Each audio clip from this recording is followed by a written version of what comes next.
miserable. You already know what time it is. What's good? What's good? If you don't watch that, That's why you're miserable. that's what happens when you don't watch us. We got AD in the building. He had to rush to get here. He still left his tag on. Oh, man, damn. I still got this shit on? I got the tag on. Oh, He man, had to god rush to damn. get Bro, here, you know, man, what type of shit? Man, Well, thanks for looking out, man. You didn't have to tell them the motherfuckers. young guys. The young guys. And this was $5. $5. But yeah, no, but no. Enough about us. Enough about us. You already know who I be. Hey, this is my partner in crime, Stubbs, aka Mr. Wine with a Lime. AD, Adrian again in the building over here to my left, your right. Come on now, you already know. I think come on now. We know we got a special guest in the house. I see somebody. Yeah, dang, we do got another guest in the building. Who we got, man? Oh man, we got a Detroit native from the West Side. Although he showed the whole city love, he from the West Side, y'all. Dexter area. If that's your area, you familiar with it? That's what he rep. He's developing a nonprofit. He's an advocate for a better life.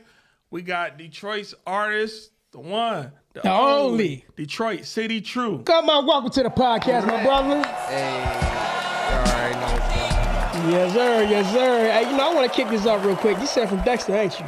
100%. You know what's so funny? You stay not too far away from where I grew up at. I'm a Leavenworth and Davidson kid. 100%. Man, we right around the corner from each other.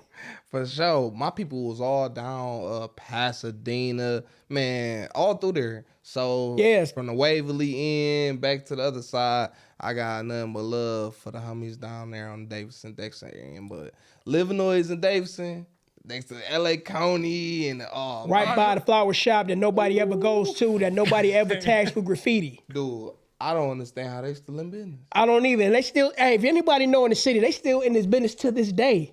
And I never seen nobody going there. I never seen nobody going there. Man, I think they probably sell other stuff.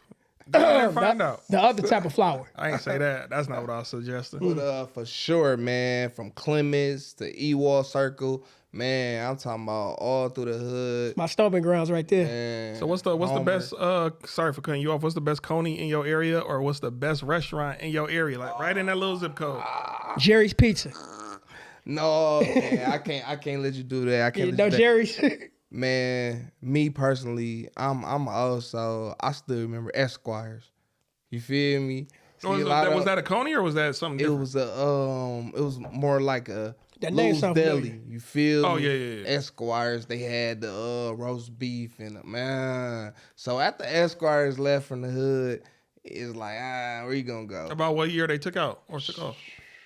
Man, don't give me the line. Okay. I remember it was like it was like back in the day. Early 2000s, maybe mid 2000s. I don't want to misquote it, but I remember they took it away. And after we lost that, bro, it haven't been like an essential spot in our hood where food, you know what I mean? You can go Plymouth and get starters. You go to other places and get, or you know that it's in their hood. Yeah, not in that hood. Esquires in our hood. Was it dine-in?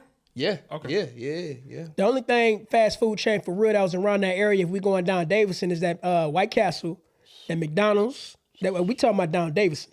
Toward Linwood. Yeah. That's where they robbed the preacher.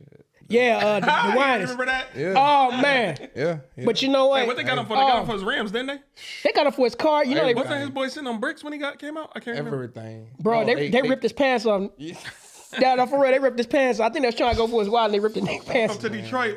Man, it was crazy. You feel me? Man, you know not to drive nothing like that in that gas station. Matter of fact, can I ask you that? How do you feel about people who, when they pull up, they leave their car running? To me, that's not smart. But some people, they be like, "Oh, that's my reputation. Ain't nobody gonna mess with me." Listen. That depends. Nah, let's hear both y'all. I want to hear. I don't think it's smart at all. I don't care about your rep. I'm gonna tell you right now, for y'all that's watching, it don't matter who, where, the suburbs. I don't care how much money you got. You leave your car running unlocked. But you know we got all this technology now. Your car automatically shut off if the key ain't in it. They've been got halfway down the street, but man, it just ain't safe. It ain't safe. It ain't a smart thing to do. I wouldn't suggest it. Yeah. Well, for me, it really depends on how far am I going, and I would never unlock my door if I keep my car running because you know you got push to starts too. But I'm leaving my key in there. That's a completely dumb look. I don't even fuck with that kind of shit. No. Not at all. No. What, Hey, people do it though. but what made you ask that question? Did you see it happen? No, I ain't see it happen, but I was just thinking earlier today, like, it do be some dumb people in the hood. Like, if people who get too cocky and too big, arrogant, they think they can't be touched. I'm thinking of the scene in The Wire. Remember, Omar got touched by a little kid. 100%. It happens. Yeah, it do. Don't ever get too big for Man, your what? britches. But you know what? Let me also ask you this: when it comes to the hood, that's like people who do some dumb shit. Like case in example that happened down in Atlanta. And I got to talk about this. Like my man's got robbed by his homie, and he started knocking on people's doors. Some of my homie just got robbed. I remember that. Yeah, my homie just got robbed. And dude was like, "Nah, bro, yeah, I ain't got nothing for you but hammers and pit bulls. Get the fuck off this damn porch." So, but my homie just robbed me. He said, "I'm about to rob you. Don't get the fuck off this porch." Man, it's insanity. No, I do. I got a few questions. Can you elaborate on Rude Boy Mafia, One Shade, Team Gladiator? Oh man, them all different entities. That's what I figured. Yeah, So what's going on with each one? 100%. Bless up the Rude Boys, Rude Boy Mafia. I was when I first came home, got into music. That was like the umbrella I got under, just cause they from my hood, original Dexter boys. They were putting on, and I'm like, I come home from prison, so I'm like, what? Hell yeah, they embrace me, love, and it was no hate, no negativity or nothing. You know what I'm saying? It's just I feel like it's time for me to create my own entity. You know what I mean? And you know, I hollered at Womp. You know what I'm saying? The CEO, Rule Boys, and it was all love. So big up to Rule Boys. You feel? Salute. Me? Bless up to the hood Salute. and homies. So how long altogether you been doing music? Oh man, since a shorty, I had it in me. Feel me? Creating songs, making little raps in the class. All that. Take it back with that. Yeah, Hey, for a fact. I saw. You remember that clips, that grinder? Everybody knew that beat. Everybody thought they was the Pharrell of the classroom. Man. What about Touch It? You remember that one? Touch it, bring it back. Hey, that was a classic too. Stop-O-Matic? Mm-hmm. Oh, man, that was crazy. So, yeah, I mean, I say probably like my early adolescent days, 11, 12, making songs, creating songs, and, you know, I'm just playing with it. Now, what about One Shade? One Shade, oh, yeah, big up to my dog, Dre, One Shade. He multi-talented. Oh, that's one person. One Shade. Yeah, one person. A multi-talented individual. You can find him on TikTok as well. And producer, you know what I'm saying, artist as well. Just he busy. And me and him end up linking, doing some great music, and it went from there. So what's his genre? Man, Mainly, or what does? I wouldn't necessarily, hip hop. You know, he an artist, so that's Same with Rude Boy. Do they collectively, are they more on the rap or R&B, or what are they mainly under? Or is everybody unorthodox? I think it's just like a hip hop rap scene, sort of. You know what I mean? I've heard records where it's been different melodies and tempos, different vibes. So it's hard to pinpoint the artistry. That's a good thing. That's something that, you can ask bro. You know what I mean? That was something I would have to ask. But me personally, what I brought was more hip hop for the streets, and you know what I'm saying, have a message. Now for the audience out there, do you have any projects currently out or working on one? Yeah, I released a project late last year, Downtown City Nights. Okay. And it was a short EP. There's some good records. I was doing a run in the clubs, different showcases, and I just wanted to put something out there to be able to keep it going, and then also have some streams and keep the energy going. So Downtown City Nights. So you on Apple Music and all those 100%. Okay. Now, what's the difference between like an EP and the LP for those that don't know lingo or jargon like that of the industry? Oh man, a label project, independent, or I think it's something of that nature, where it's like it's a short 6-song project like that. versus a LP or album that's going to be backed by Engine, and you getting label contracts. But I'm sure you could come up with your own album and put it out yourself. Yeah, nowadays, yeah. Yeah. So, but what about marketing? Like, how do you market yourself besides just social media? Man. So big up to Key Tory. I'm gonna be taking a marketing class later on this year, October 1st, just to get well rounded at it. Because man, I don't know how to market. I don't know how to post stuff on TikTok. Hey, that's I know how to post stuff all on your little Instagram. cousins who got followings or know how to accumulate. Man, $20. That's a good skill to have. Yeah, man, 100%. So, but I'm developing understanding of, you know, how important it is to have the right marketing, be in the right environments with the right surrounds. All these things is important. So I'm gonna be taking that class October 1st. Now I do got a question for you. What's the most important thing to have you learned about the music business since you've been in it? Don't expect it the overnight success. You doing that, you think you about to get in there because you fly and everybody in the hood like your bars. That's good. That's cute. That's you know what I mean. I ain't gonna knock that, but to be even in a city basis, you gotta really put that work in. You probably won't see no crazy pape. You may be lucky, hit lightning, just blow up, but a lot of times it take grind. So the grind. Now, Team Gladiator. You never elaborate or expounded on that. Shout out to Team Gladiator. Team Up. That's actually who I'm gonna be doing the event with September 13th. We talk about that. But Team Gladiator, from my knowledge, they was doing music, and he got into the club scene where they host showcases and throw parties, and you know this guy, he connected from Detroit to Memphis, Atlanta, West Coast, East Coast. So you know I met him, and it's been there. You know, putting me opportunities.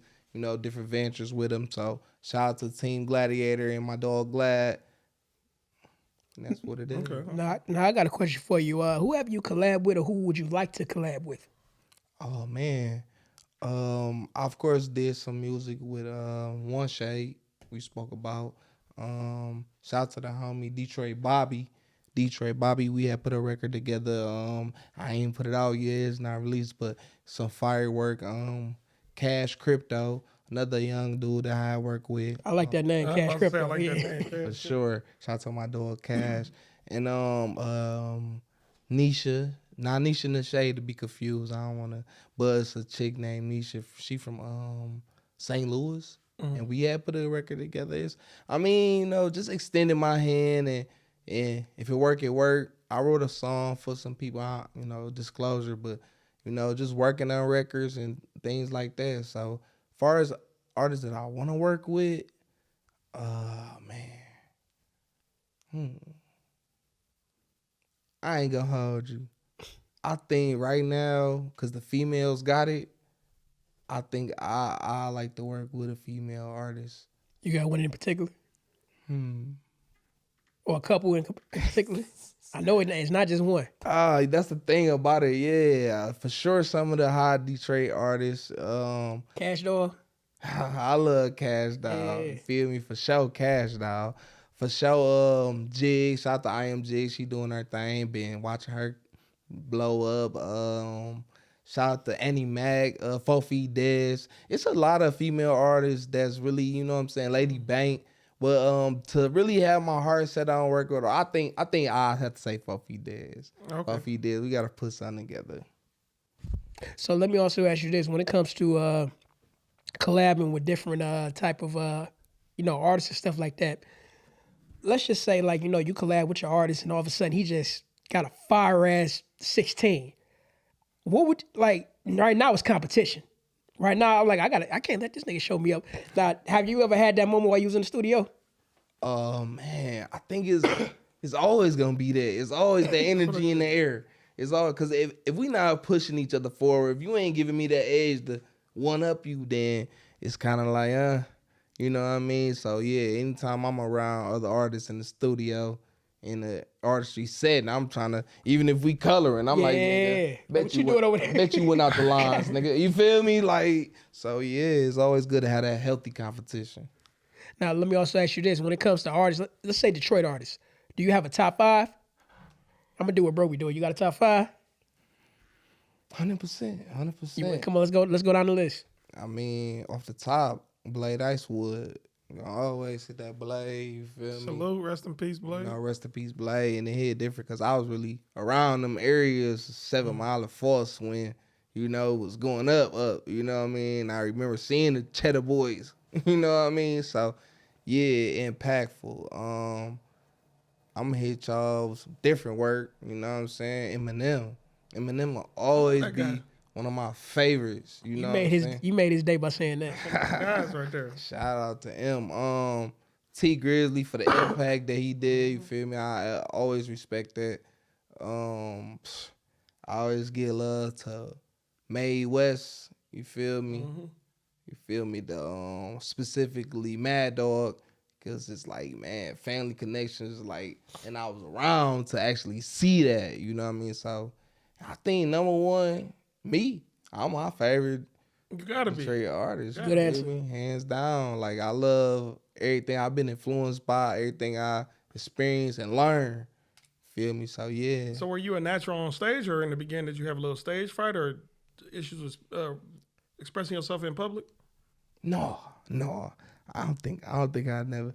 You feel me? Because I had took public speaking classes and then improv growing up, so I was never really shy. I ain't know that people would embrace it like that. What schools do you rep? Schools? High school, middle school. Shit, school of hard not life. Life, huh? This the hard not life. No, I went to Martin Luther King High School. Okay. Oh, you went to King? That was the only high school that I actually attended. After that, I went to School of Concrete and alleyways. Yeah. Then prison.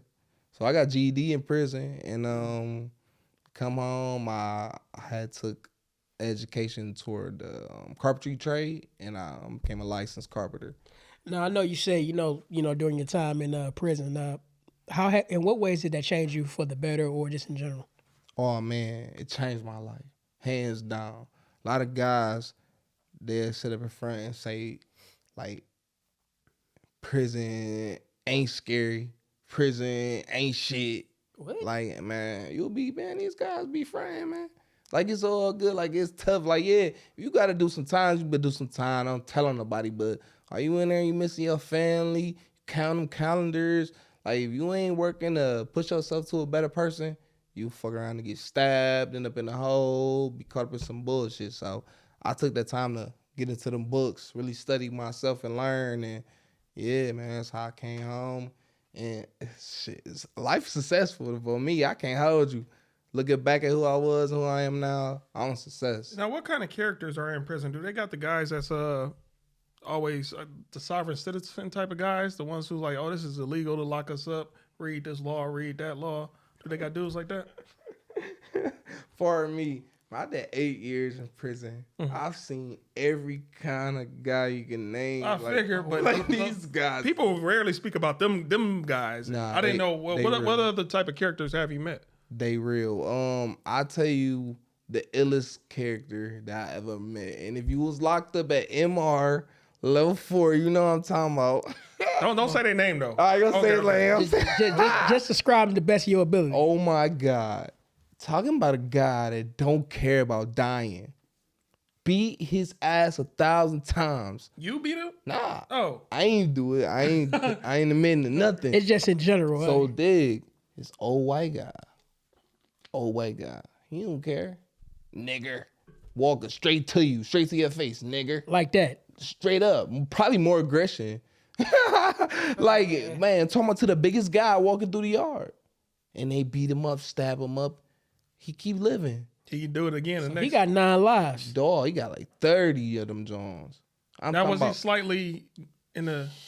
You gotta be. I gotta. Man, I'm not. He wasn't like my bunkie. See, MR facility is like single man cells on the level 4 side. Mm-hmm. So he was in a single man cell, and I was literally locking next door. I'm like, people come throw piss on him, spit on him. What did he do? Do you know his paperwork? Never mind. I'm sorry. I'm asking the wrong questions. I'm sorry. Either way it go, man, that was like one of the crazy, illest figures I ever seen. Cause like, I had talked to him. You know what I mean? I don't care. You feel me? Like, damn, bro, why you so racist? Why you hate us? So in a weird way, did you develop a little bit of respect for him because he just kept coming back? And Nah. Okay. I was hoping that one day they probably take him out of his misery, but he kept living. Do he got an explanation of why he was the way he was? So, not to elaborate on this case, but he swore he was innocent. Somebody had got assaulted in this case or whatever. He said he ain't do it. But let's just say it was a woman in the public bathroom. You get what I'm saying? But you go down for that, you ain't do it. So he just hate the world.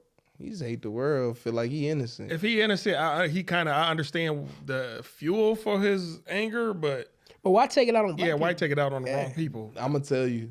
Because while you in the prisons and motherfuckers find out you got a rape charge, or pardon them, you know what I mean? Anything like that source, nah, you a target. We fucking you up. You don't get nothing. You get no respect, nothing. So, especially them young niggas coming off the streets, niggas is wild. Them young cats. Cause I was 22 when I went to prison. You feel me? And I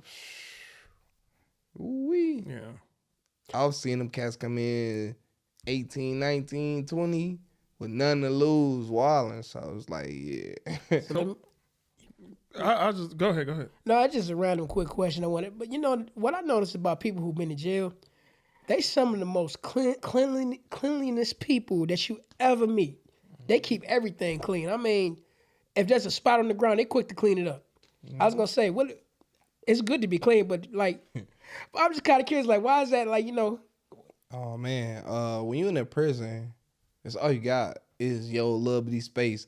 My space in prison might not be no bigger than this rug. Right. So, and it may be two of us in there. So you got a small space and I got a small space. Bro, you not about to be nasty in here with me, bro. Mm-hmm. And if you forced to be in here, like, I can't get you moved. Yeah, we fighting every day, bro. Wow, what is that, bro? You pissing on the toilet? Why you leaving these drips on the sink, bro? Mm-hmm. Bugs and shit, bro. Sweep that. That gotta be scary though, to fight somebody and then have to fall asleep next to him. Yeah, 100%. That gotta be scary. 100%. Yeah, like, I can't even. That when I open, sleep is not good rest. No, I mean, I fought with him on bunkies before, but me and him was like tight, so it was like fighting your brother. So you knew, like, man, this was it ain't going. It was out of love. I fought another dude that was in the cell with me, and I couldn't get moved without doing the I'm scared for my life shit. This is called a lockup move. Mm-hmm. I wasn't doing that. Mm-hmm. So I'm like, I done bang with this guy. He don't want to move. I'm not going nowhere. And I don't want to get other people that I'm associated with involved. So I'm like, all right, man. One of us going to have to go. Eventually, the counselor ended up getting him out of there. But yeah, that was like some of the scariest days. And I spent the prison like them 3 days being in there with that guy because he wasn't all the way right. Yeah. 100%. He didn't have it all. What's the feeling when somebody you think probably forgot about you, write you or do something, you know, stop by and visit you? Man, what can I compare it to? You ever smash a girl that you've been waiting so long to smash her? We all have. Yeah, it's that. Because I remember like being on my bunk one night thinking about this shorty. I'm talking about thinking about her. The next day, a letter coming in the... Bro, I almost jumped off the pier. I was so happy. It was like, what the fuck? I thought I had some type of spiritual powers. Like, man, I'm not thinking anything. Manifestation. Yeah, you manifested that. Yes, man. So it was like, man, tantalizing. Man, I can't explain it, bro. Yeah. You feel me? Like, when you get that love that you, especially if you ain't getting it on a regular basis in there, man, it'll get you there. But, you know, I want to talk about that for a minute. Like, you know how a lot of dudes be crashing out when they in there and they find out that girl in there, you know, just in there in the streets doing what they want. And they just hear the word like, man, you know what I mean? I'm quite sure you've seen that happen quite a few times to a lot of guys up in there. Oh, man. Free the guys, man. Yeah, bro. I seen a guy get straight off the phone and then just go sock a guy. Feel me? An undeserving guy? A random? Dude ain't even know it was coming. But because he just had a bold phone call, whatever, this girl, they disagreeing, whatever the hell the context was. And then, you know... He like, fuck this. You know what will make a dude crash out if you on the phone with it, you just hearing her getting smashed out? Oh, yeah. I'm thankful I never experienced that. Yeah, oh, my goodness. Oh, man. Especially if I care about it. If I don't care about her, shit. Ooh. I was in the county jail. Word is born. I'm in the county jail. I called this chick. You feel me? Homie say, he answered the phone. I'm like, can I speak to such and such? He like, nah. And don't drop the soap. Don't call this motherfucker no more. Really hit me with the baby boy. I'm like, damn. It's an evil world we live in.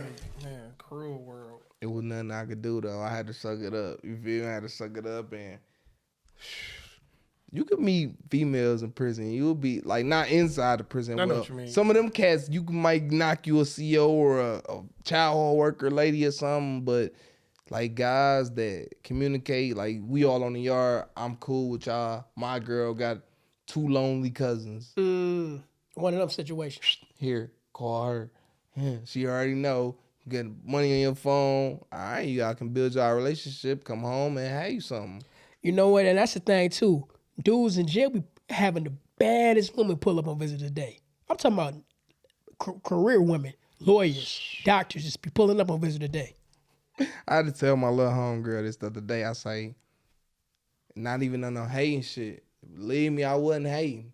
But to understand is, them niggas in that cell, they get a good 6 hours to lay in that cell and think about what I'm about to tell your ass. I'm about to blow her brains with this one. I know no nigga ain't never said nothing this ill. Y'all come out with the best game. Makes sense. Shit. Nigga, I damn near wrote that shit down. I've been thinking about that shit so hard. So it's like a dude be, and like I said, manifesting this energy and pushing out this thought, all these, waves, this chemistry. So it was like, yeah. If a female get blown back by a guy in prison, it ain't surprising. You know what I mean? And you know what? Another thing too. I don't know if you saw Salute to DeAndre Bonds, but he talked about that when he was locked up. The dude that played Stacy in the Wood. Mm-hmm. Yeah. He talked about, he said it's so easy to, get a girl. You know what I mean? Especially if she worked in the prison, because he said it was times that I was smashing my counselor. And it's so funny because he said as soon as the guard walked in, I had to play act like, oh no, you know what I'm saying? I'm hurting this and that and the other. And then come to find out later on down the line, they would never know about it. Nah, 100%. If guys don't run their mouth, prison not that bad. Wait, what? Prison not that bad, bro. If you in that bitch focusing on doing better, coming home, taking your family, nigga, you fucked up, nigga. Ain't nobody force you to do that shit. But Whether you was hanging with them niggas, whatever situation you put yourself in, you landing in prison, you ain't dead. All right, nigga, slow the fuck down. Of course, it's suffering. You want to be free. But, nigga, you ain't fucking nobody over. You minding your business. You building yourself. You can knock them days down peacefully. And have some good lives. Meet some good niggas in there. Help a nigga out when you get home. Like, prison, it won't be that bad if you really handling your business, trying to escape from that life you was living that led you there. But if you in that bitch, you bugging. But first things first, don't go at all. Oh, 100%. Yeah. 100%. But the way the world is now, and I'm going to tell you even one that motherfucker don't want to hear, a lot of these young niggas, they need to take that ride. They need to take that ride up that bus. So because that's going to sit them down. It's a lot of them, guy. They need that structure. They don't have no fathers. They don't have no real structure. And in prison, you have no choice. Structure, my nigga. You gonna go to bed when they tell you to. You gonna eat that little shit when you can. What about the military?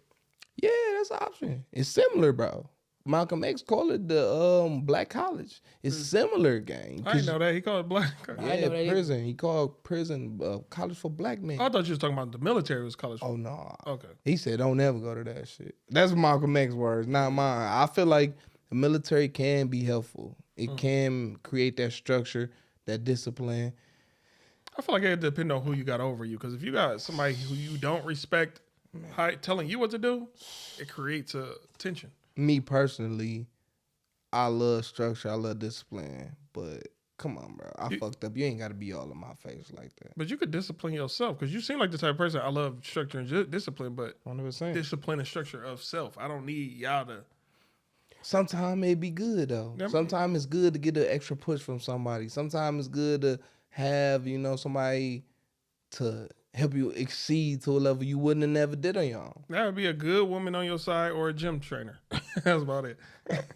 No, I agree, man. Because it's the yelling in the face for me, bro. Yeah, okay. Yeah. I done fucked up or whatever. You kind of know what you signed up for because you know what is expected. They do that, though. Yeah, I know. Regularly. See, a CEO can't even just yell in your face like that. Mm-hmm. CEO can't do that to you. He could do it, but he get in trouble. It'll be on camera, and you gonna be fucked up. They throw you in that hole. Because a lot of them riots, and when you incarcerated, they not for nothing. Well, some things it's for the conditions, it's for the way the CEOs is treating the prisoners, it's for reasons. It ain't, every now and then you might have one or two nutty dudes that can convince people. 100%. Most of the time, in my opinion, again, I ain't never had no firsthand experience. So Yeah, man. All the riots that I experienced in prison was justified. I won't say justified, but I definitely say understandable. I understood because I wasn't ever part of that crazy shit, bro. I'm about to go home, bro. I ain't got no time, but I witnessed dudes trip because of the water. You feel me? The water too brown in this bitch. I witnessed guys trip off because the fucking laundry not coming back all the way clean. These dudes focus more on hustling than cleaning niggas' clothes. So, yeah, man, like, I understand it. This is gonna be my final incarceration question to you. I kind of asked a few people in the past who had the same experience, but 2020, what was that year like for you? Or I'm sorry, were you? Yeah, because you got out in 2021. Yeah. So what was 2020 like? Oh, man. And then after that, well, let's ask that first. But I want to know what it's like when you re-entered the world. Man, 2020 was scary, bro. I think Kobe died that year. He did right before the pandemic popped off. Yeah, bro. It was and Nipsey Hussle. It was scary, bro. It was fucking scary. Cause when you in there, bro, there's nothing you can do. There's nothing you can do. And then it was even scarier because they started shutting the prisons down. And they was shutting it down because the COs was catching that shit and bringing it into the prison. We couldn't do that. We couldn't go nowhere, travel. We was niggas that caught it, because I thank God I never caught it. Guys that caught it from the COs. And they tried to put civil suit together. They smashed that civil suit. Also, too, I was looking at a video somebody was taking when they was in the cell. He was in there with two dudes that was laying in bed, damn near half dead from it. And I can imagine how scary that shit was. Yeah. It got to the point where the quarantines was filled and they didn't have like the proper transportation and get you. Right. So, you know what I mean? You have to be bunked with a guy that's sick as hell right there. Yeah. If you in the cube setting, meaning like cube setting, like say this whole room just got bunks. That's a cube set. So that dude over there sick. He waiting on, the ride out, but it might not be here tomorrow, 2 more days. So all in danger. Then the crazy part, what was her name? Sheffield, whatever. I forget. Whitmer. That was her name. Talking about Gretchen Whitmer? She was lying on the news so much, bro. Everybody was lying. Oh my God. She was telling them people that we had bleach bottles in our cells. We was all this and that. Oh man. I was watching that shit on the news like, where's my bleach bottle? If we want to go down that rabbit hole and we don't have time to do all that, it's a lot of things about that year that, they were lying about. Yeah, man. So, I'm going to just leave it at that. But we made it, bro. We did. Thank God we made it. Bless up to all the people that didn't make it, and it was a life-changing experience that I think we all had to come back from, because none of us in this lifetime have experienced nothing like that. This motherfucker turned into China real quick. Yeah, it was so deserted. I remember deer start coming back in Detroit for real. Like, they was making it downtown, just walking around. I'm like, the wildlife coming back quick. I think for me, like, it happened, when you put words in the air, we was working together at the time. Mm-hmm. And I said, watch, it would be crazy they shut down the NCAA, because it was around March. Mm-hmm. It'd be crazy they shut down the March Madness. Like what happened 2 minutes later. March Madness shut down. Then I said, that'd be crazy they shut down the NBA 2 minutes later. NBA got shut down. Bubble games, I remember all that. Yeah. What? Yeah. And I said, maybe I should shut the hell up. So that's how 2020 was real quick. Now, when you re-emerged into civilian or the world, what was that like? Was there stuff that was now here that wasn't here when you was gone? And what was all your experiences with that, 2021? Man, coming home, I was blessed. I came home to family. A lot of people, they incarcerated, they may do so much time or burn so many bridges that they don't got no family when they come home. Got to go to the halfway house or something. Go through the shelter and do all that, but I had family. So I was able to rekindle my family and Just get a feel for this, man. I'm gonna tell you though, for anybody coming home, man, stay out the streets. Get your career. Figure out what you want to put your energy toward and do that because, man, I seen instantly how fast it was to go back to prison. As soon as I came home, I'm talking about, as soon as I came home, like not even a week, nigga like, oh, you home, bro? I ain't seen you so long. We got them things down the road. Come on. And then all of a sudden, he get caught up again. I don't know, bro. I ain't seen him. It was one of my partners on the east side. Not him, but I'm just saying. No, in general. Yeah. You go that route and you be racing for that fast money and trying to get back in the mix, chances is you gonna crash. But I avoided that. And I spent a while, bro. I ain't gonna hold you. I spent a while, bro. Now, I do want to ask you a question. When you first get home, the taste of your first meal as a free man, what was that like? My mama had made some chicken and spaghetti and some bread. What that shit called? That garlic bread? Yeah. The Hawaiian bread or something. Yeah. Oh, man. It hit different. Woo. But I'm sure prison cook-up was good too, though. Not as good, but. Oh, no. No. It was some memorable moments. I could say this, like, I done had some memorable moments in there, like we cooked up for the Super Bowl and like 10 of us all put our food together and that was tight. To see even, get dog up, send him something. He ain't got nobody. Ain't nobody helping him, man. He ain't hit the stove since we've been on, you know what I'm saying? But other than that, man, what? So that food tastes like something you can't describe, huh? Ooh. You ever see Super Ray 14K? Shout out to my dog Super Ray. When he be seeing the Chinese people, they be making... Man, I'm good. Like, nah.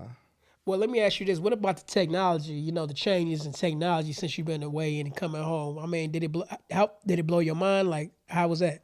Man, I was blessed to have a good bunkie at one point. So I was able to have one of the iPhones. I don't know how he got it, but the iPhone experience just like even in the cell, then actually coming home and be able to have my own iPhone, it was crazy because the last iPhone I had was like 5C. You know what I'm saying? Before being released, then I think bro had like an 11 when we was incarcerated and I came home, I got me a 13. So I'm like, ooh, snap. But it took a while. It took a while to get used to it, honestly. Okay. Now, I do got a question for everybody. I want to change the subject real quick. We all being from the city, well. Go ahead. You're in the city. Fight time. I just want to know, hey, we're going to go to food real quick. What's your favorite Coney Island in the city of Detroit? We can go anywhere in the city. Oh, man, hands down. L. Georgia, 6 Mile. 6 Mile? Yeah, hands down. All right, what about you? We probably got the same one. Detroit one. What was Detroit 1, yeah. Detroit 1. It's the Wayne State days. I love Detroit 1. You feel me? I got love for Detroit 1. Man, I stayed right there on Martin Luther King and Woolworth. But if we talk downtown, I got to go to down there, Lafayette. No, they just had rat. They just had mouse infection. Word? Mouse infestation, yeah. Oh, I didn't know that. It was on the news. The American Coney in Lafayette, they was like conjoined right next to each other. They just had a rodent infestation. That's about crazy. 2 months ago. That's crazy. And the thing about it is, it's not even the food; it's the environment. Cause you go in there like 2, 3 in the morning, you might see your favorite rapper, some fine Instagram. You talking about shit. which one do you like the best though? The American one that's on the corner of the triangle, or the one the real one? The American. The American, but the Lafayette Coney, they actually owned by the same dudes, if I ain't mistaken. I don't know that. They might. Yeah, but So which one's supposed to be the better one out the two? The one behind it, not the one that's like the American flag. The other one behind the it. Lafayette. 100%, Lafayette. But the other one that just stand out more. It's just so inviting and liberating. You can see straight through it. You know what I'm saying? They always making hot dogs. They know you're gonna come. But see, a lot of people that's not from here don't know the amazing feeling of getting up. Well, either work late, cracking, smashing the shorty, or whatever, and you hungry as fuck, and going to a Coney Island that's open at 2, 3. It could even be Nikki D's. Stop you. Let me stop. Shout out to Nikki D's. 6 Mile and what's that Living Noise? See I it. actually I was a part of a movie in there. It's called The Coney. Shout out to my cousin Josh. Coney? It's on Tubi, 100%, The Coney. But I'm gonna tell you what's so hurtful. So hurtful. This year, it's supposed to be closing down Coney Island. That What? one, that specific one? Which one? A lot of people don't know. A lot of people that's from Detroit. Coney Island come from New York. Oh, you talking about that's they a closing whole out place. Wait. What are you talking about? Are they closing You down talking about the roller Yeah. the coasters? physical Coney Island? The actual place. Coney Okay, Island, New okay. York. And I tell you that, and I say that because, bro, we got shorties that been eating Coney dogs, glizzies, since they was kids, and they don't know. Them people migrated from Brooklyn, New York, and came here with that style and that flavor, and just like anything, Detroit get it and run with it. So, bro, I've been hurt, bro, because they closing that shit for a casino. They about to put a casino there. Have you ever been there though? That's why I'm hurt. I've been in New York, but I wasn't able to actually go to the Coney Island in Brooklyn, and that was like on my bucket list. And now they closing. Bro, it, that movie. So I mean, that- how that- long is it gonna be open till? Is it still open? This summer is supposed to be the last summer they gonna have Coney Island. So I know you said they closing down for a casino, but that's the only reason why. That should be a landmark. I mean, More money. Yeah, man, more money, bro. Plus, it's pretty dangerous out here. They got a gang out there. It's not a really Yeah, inviting place. Plus, like bro said, money. Also, let me just say this too. Even though Coney Island been well known all this time, but what really pumped it up was that movie, The Warriors. Warriors. Come on and play Warriors. Yeah, because you remember The Warriors? They was where they based out of going Coney to. Island. That's Yeah, Coney Island, New York. Okay, 100%. Yeah, that's where they was at. Yeah. Salute I to feel that. damn New York. Y'all gotta stop this They shit. going for that bag, bro. I got a question though, about probation. Mm-hmm. Most people they serve their time, and they still got to go do that. Don't make no sense to me. I thought it's like I thought I was done. Like, Nah, bro. It's That's a a- system. It's a system. and then on top of that, like you served your time, now you can't vote. I thought I was done. I thought I was back. I thought I was rehabilitated. So, just your views and opinions on that. First of all, to all the guys out there doing that parole, that probation thing, man, I'm praying for y'all guys. I already know it. I already know the feeling. You know what I mean? When you gotta tell, like, say you sentenced to 5 to 10, you do your 5, you go home, you get paroled. You know what I'm saying? If you violate, you going back, you got to serve that rest of that 10.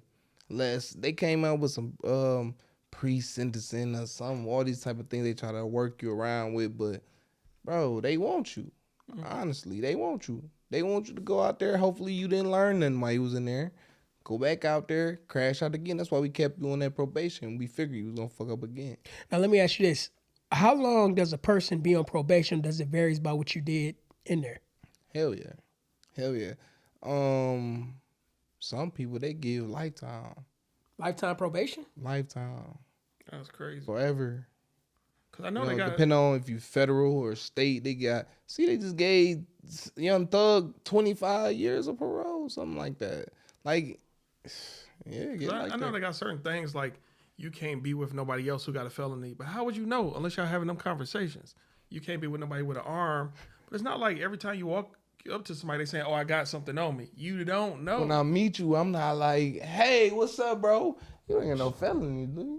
Yeah, I'm not trying to, like, it's crazy, but they think it as if, like, birds of a feather flock together. Mm-hmm. You know what I'm saying? Criminal minds. So if you a felon, you come home from prison, they don't want you hanging around those guys that's probably prisoners or been there. But tell the truth, like, I'd rather deal with somebody that was incarcerated and that, like, really took their time to learn instead of fucking off. Because a lot of people out here, they fucked up. It's fucked up. You talking about just free people? Free. We all free. Well, but yeah. yeah, you get for sure. People who never been incarcerated.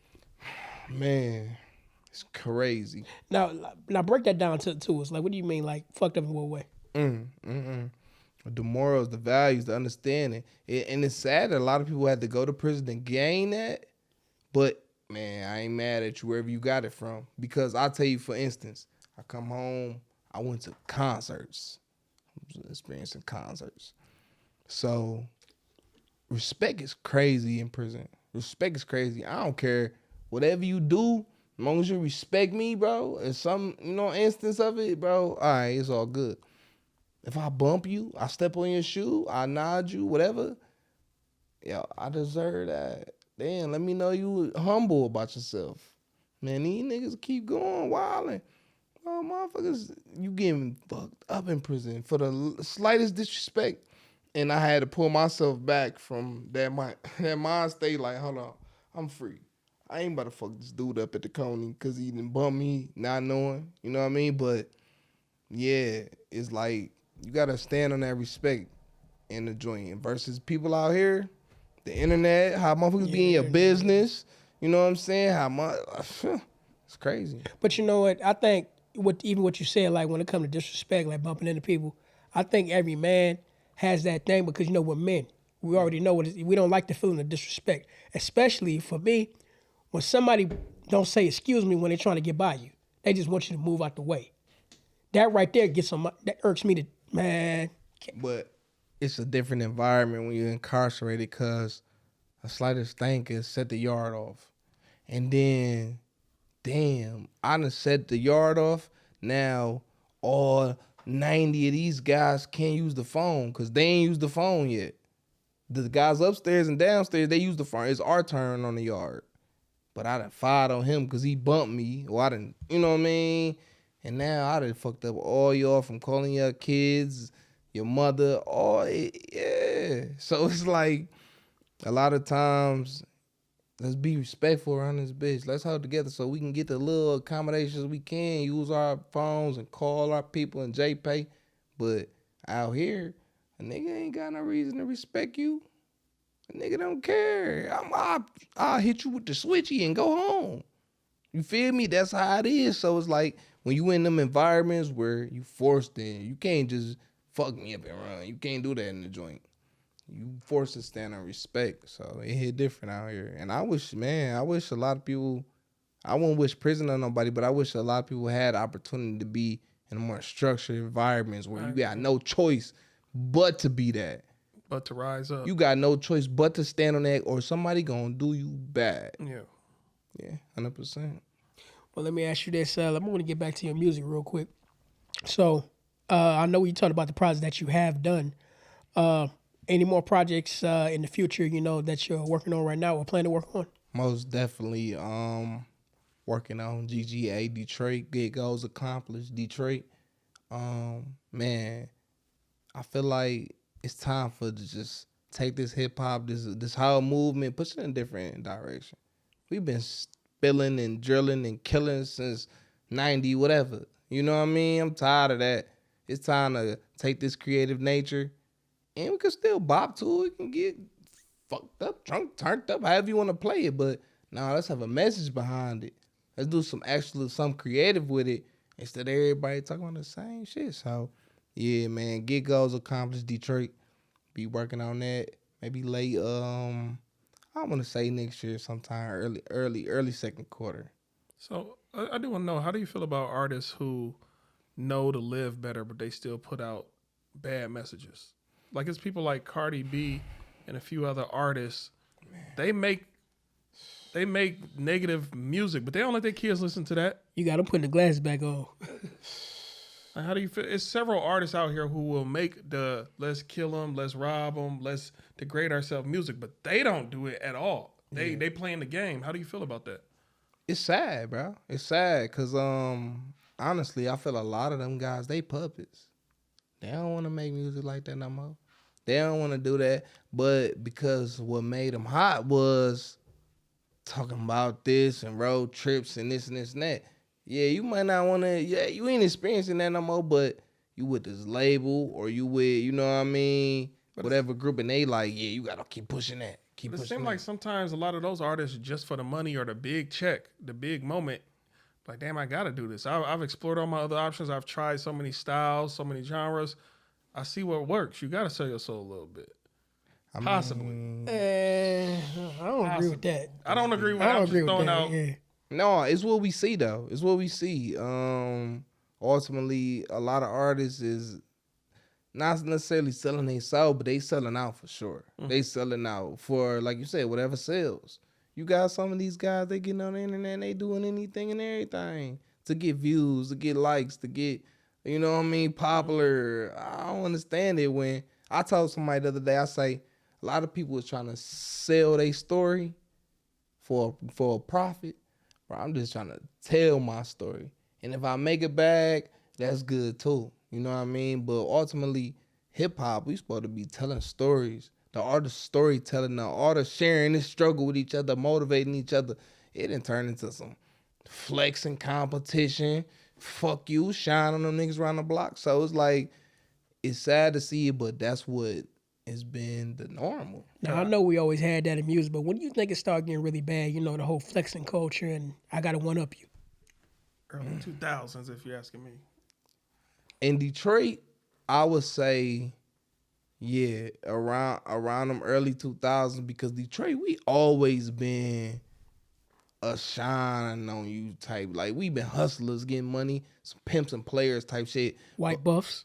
You know, why there you go. Once the white buffs, and even before then, once, you know, I'll give it to Blade. Like I say, Blade, Icewood one. Blade really started making his mark with the boss your life up era, being a boss. Like, yeah. Everybody wanted to be a boss. Everybody had that mentality. Boss up and get this money. And then, hold on, it turned from, oh, you a boss and I'm a boss. Hold on, who a bigger boss then?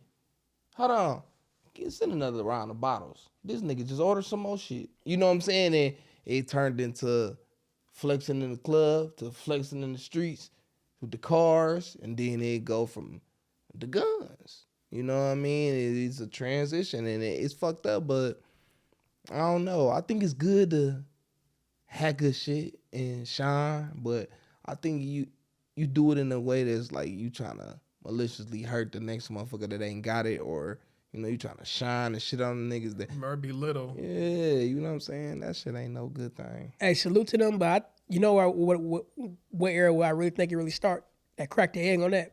The BMF era. Oh yeah. Yeah, the BMF era. Salute, but you know, make it rain, all that. What, you got something to say? What you got? Me personally, I mean, I watched it, you know what I mean, as a shorty growing up. So I went in the clubs and shit at that age, you know what I mean? But, you know, looking back at it now, seeing documentaries, I could definitely see how they had an influence on hip hop for sure. Mm-hmm. For sure. Because it's like every hot artist at the time was repping BMF. Yeah. Everybody. Yeah. Yeah. But the thing about it is because they was really doing that shit. You had a lot of people that was just talking about hitting the road and the bricks and, you know, Ferraris and all this shit. Nah, them young niggas from Detroit that went down to Atlanta and they was really doing this American, you know what I mean? Mm-hmm. So it's like, yeah. But you know, that also add to the story of Detroit too. You know how we influenced the world with our culture. You know, just by going down to Detroit. I mean, not to Detroit, but down to Atlanta. Sure. They said, where you from? You from Detroit? Oh, shit, hey, we got Detroit. You know what I mean? It's a love. It's a love. I done been down to Florida. I done been down to Texas, parts of the East Coast, where it's like, soon as they hear, you don't even got to say Detroit. You can say Michigan. Oh, Detroit, oh. I be on different platforms. But then it's a negative side to it too, man. You know, because people be scared of Detroit, man. I'm gonna tell you, a lot of people scared of Detroit. When I travel and they know I'm from Detroit, or they just always got a Detroit hat when I'm out of town. They just beware of them. They be clutching. They clutch their purses and their pearls. Cause I'm gonna tell you, bro, a lot of people have left Detroit and went out of state and did some dumb shit. Hands down, they didn't made it bad. And everywhere you go, it's some Detroit niggas. I think almost all 50 states, all the states. So Detroit niggas in every state. So it's like, You gonna have the ones that's crashing out that done came in your town and they left a bad taste in your city mouth. Or you got the ones that, oh yeah, homie came from the D, he was hustling, he had the whoop and he had the other shit, so it was good. But man, wait. Let's get to the. So you only been in one movie? oh no, I ain't no actor, bro. That was something I did like a cameo. I was like extra. You feel me? And you was in it though, so 100%, 100%. The experience. Man, it was dope. I'm actually gonna be with one of the dudes that I was in that movie with. Juice the Don. Shout out to my dog Juice. He gonna be performing downtown too. And it was just like a scene in the movie. Toward the end, we was just in the Coney, actually inside the Coney, and they was shooting a scene, and it was dope. I never forget that shit, you know. Now, do you see yourself doing any more movies in the future? Oh man, I look over at Dr. Dre. I say, man, I'm ready to go ahead and drop me NWA movie, man. Go ahead, you know what I mean? I don't know, whatever movies that you know what I mean, that was hip hop inspired, Boys in the Hood and all them type of. You got movies. Friday, you got yeah. The Wash. It's 1,000 movies. 1,000 of You ever seen that movie Dope? Yeah, Dope. Dope was a good movie. Dope was a good movie. I ain't understand their style of dress, but I guess they was trying to live in the past. You notice how they Stacey was in that movie. I'm in the good mood. Son. Oh yeah. Hey, you gotta Trying find to bring that me clip. down. Yeah, you gotta find that clip. You gotta find that clip and play it on this part. We definitely 100%. Oh, pardon the body, but yeah, I definitely would get into acting, man. Okay. I definitely get into acting. I've been looking at, different ways to get involved with this entertainment. Because once you get the music thing going, get you a buzz, all right, that's the door open. You know what I mean? So I was looking at different reality shows and just different ideas for a movie. Yeah, You know that dude in the movie Sinners? That was his first movie, the one with the guitar, the little young dude. Did you watch? word. Did you watch Sinners? I'm sorry. Yeah. So crazy. once you get your foot in one door, it's kind of easier because they be like, wait, he has notoriety. It's Mm-hmm. best we get him for our movie versus a no name with no following. At least you got some people who can follow you to the movie or whatever. No, 100%. That's the thing. That's the thing, to get your foot in the door respectfully. You know what I mean? Or you can Wu-Tang kick that boy down. Now, do you have a favorite movie? Man, Or your top 3 or list of favorite movies? I never really thought of that. I'm sure it came up in discussion sometime in life, but man, I'm classic, bro. Pulp Fiction classic, or what we talking about? Ooh. I like that Pope. See. And then you could say that, but then you could say another dog ass movie where I'm like, woo. But honestly, I'm gonna say one of my favorite movies. I had to pick A Bronx Tale. My little sister. That's a good movie. My I little saw it. I sister. can't remember what happened in the plot. My little sister put me hip to that movie, and basically the Italian falls in love with the black girl. And it was back in the 60s. Yeah. Back when segregation was a thing back in New York. Word. I know I saw it. It's just not. A Bronx Tale. Go see that movie. Robert De Niro and Chaz Palminteri's in that movie. Yeah, Keisha from Belly. Yeah, she was in that movie. She was the black girl. Oh wow. Word. I thought in Billy that was her first and only role ever. I didn't know she kind of been out here. No, she was in that movie. She I'm was glad, nice. I'm glad to enlighten you. Word is bond. So I was young when I first seen that movie, and man, I always been into Italian shit. I love the culture, the togetherness. The way they rock. Omerta, for anybody look at that word up, death before dishonor. It's Italian, and it's like when I got to the Scarface era, Casino era, I was loving that shit. And my sister came in and she's like, "You ever seen this?" And I'm like, "No, I ain't. What the fuck is a Bronx Tale?" So do you watch shows like The Sopranos? I'm burnt on that shit, man. Oh, real ones know about The Sopranos. Coney, man. Hey, I'm burnt on them guys. But I watched that whole series on HBO. I'm about to rewatch it again for the 5th time. Nah, I'm gonna tell you what to do. If you haven't seen either or, I'm on some whole next level shit. Top Boy. That's a good one. That's a good one. That's a good one. Man. I didn't want to watch it. So it's worth it. But it's 2 of them. They got Summer House and they got the other one. But wait a second. It's another one I'm gonna put y'all here to AMC. Yeah, we ought to get some type of. Listen, it's called Gangs of London. Oh man, Gangs of I thought you was gonna say Gangs of New York. I'm like, that's a good movie. But Listen, London, Gangs of New York is a fire movie. Brooklyn Finest. I love all that New York shit. Yeah. You know what I mean? But I'm telling you, gang, it's called Gangs of London. And from the beginning of that shit, in that series, action, crazy, wow, Gangs of action. London. Oh man, I was watching it the other night. Oh, so it is a series, not a movie. Yeah, Yes, it's a series. it's a series. It's a Yeah, dope, 3 crazy, series. dope series. Now, what you think of the movie Four Brothers? That was Detroit based. Oh man, that's a beautiful movie. I like the scene when the dude they made him eat on the floor. Man. I'm like, as an actor, I'm sorry, I have to say no. I can't do it. man, I'm gonna tell you, I don't think it was a real float that he ate off I of. don't care. I can't do it. I think my favorite part of that movie is when dude fell from the top of the building. And he had the rock rollers in the apartment. Oh yeah, you hurt his leg. Oh yeah. Oh, a dude cut the rope. Yeah. Hey, that was my favorite part, hands down. I didn't like the part when the little brother got shot in the front. Yeah, Hey, but that shootout was cold though. It was a good shootout. It was but a I great feel like y'all shootout. didn't need that. Yeah, I don't that know was why terrible. it didn't sit well with me. But you know what I like the most about that movie? It showed like how brothers really are. Mm-hmm. You know what I mean? Like brothers be, you know. They don't believe each other. They know each other's secrets. Man, Because they all thought like, man, you set up mom to get killed. Like that's a terrible accusation. You my brother and you think I would set up moms? man, what? And then you knew the other brother so well, like you knew he about to go get his girl. Mm-hmm. She can't run from I getting. think that movie, the broad spectrum of that movie was like in the city of Detroit. Mm-hmm. You gotta find yourself something to do. Like when one of the most beautiful moments when they were just running through the field playing street hockey. Remember that? Yeah. Find y'all something to do. Go play street hockey. Go do something productive instead of running around in this bitch. And then every time, cause they was with the shits. That's what we call it nowadays. Is with the shits. Especially Mark Wahlberg character.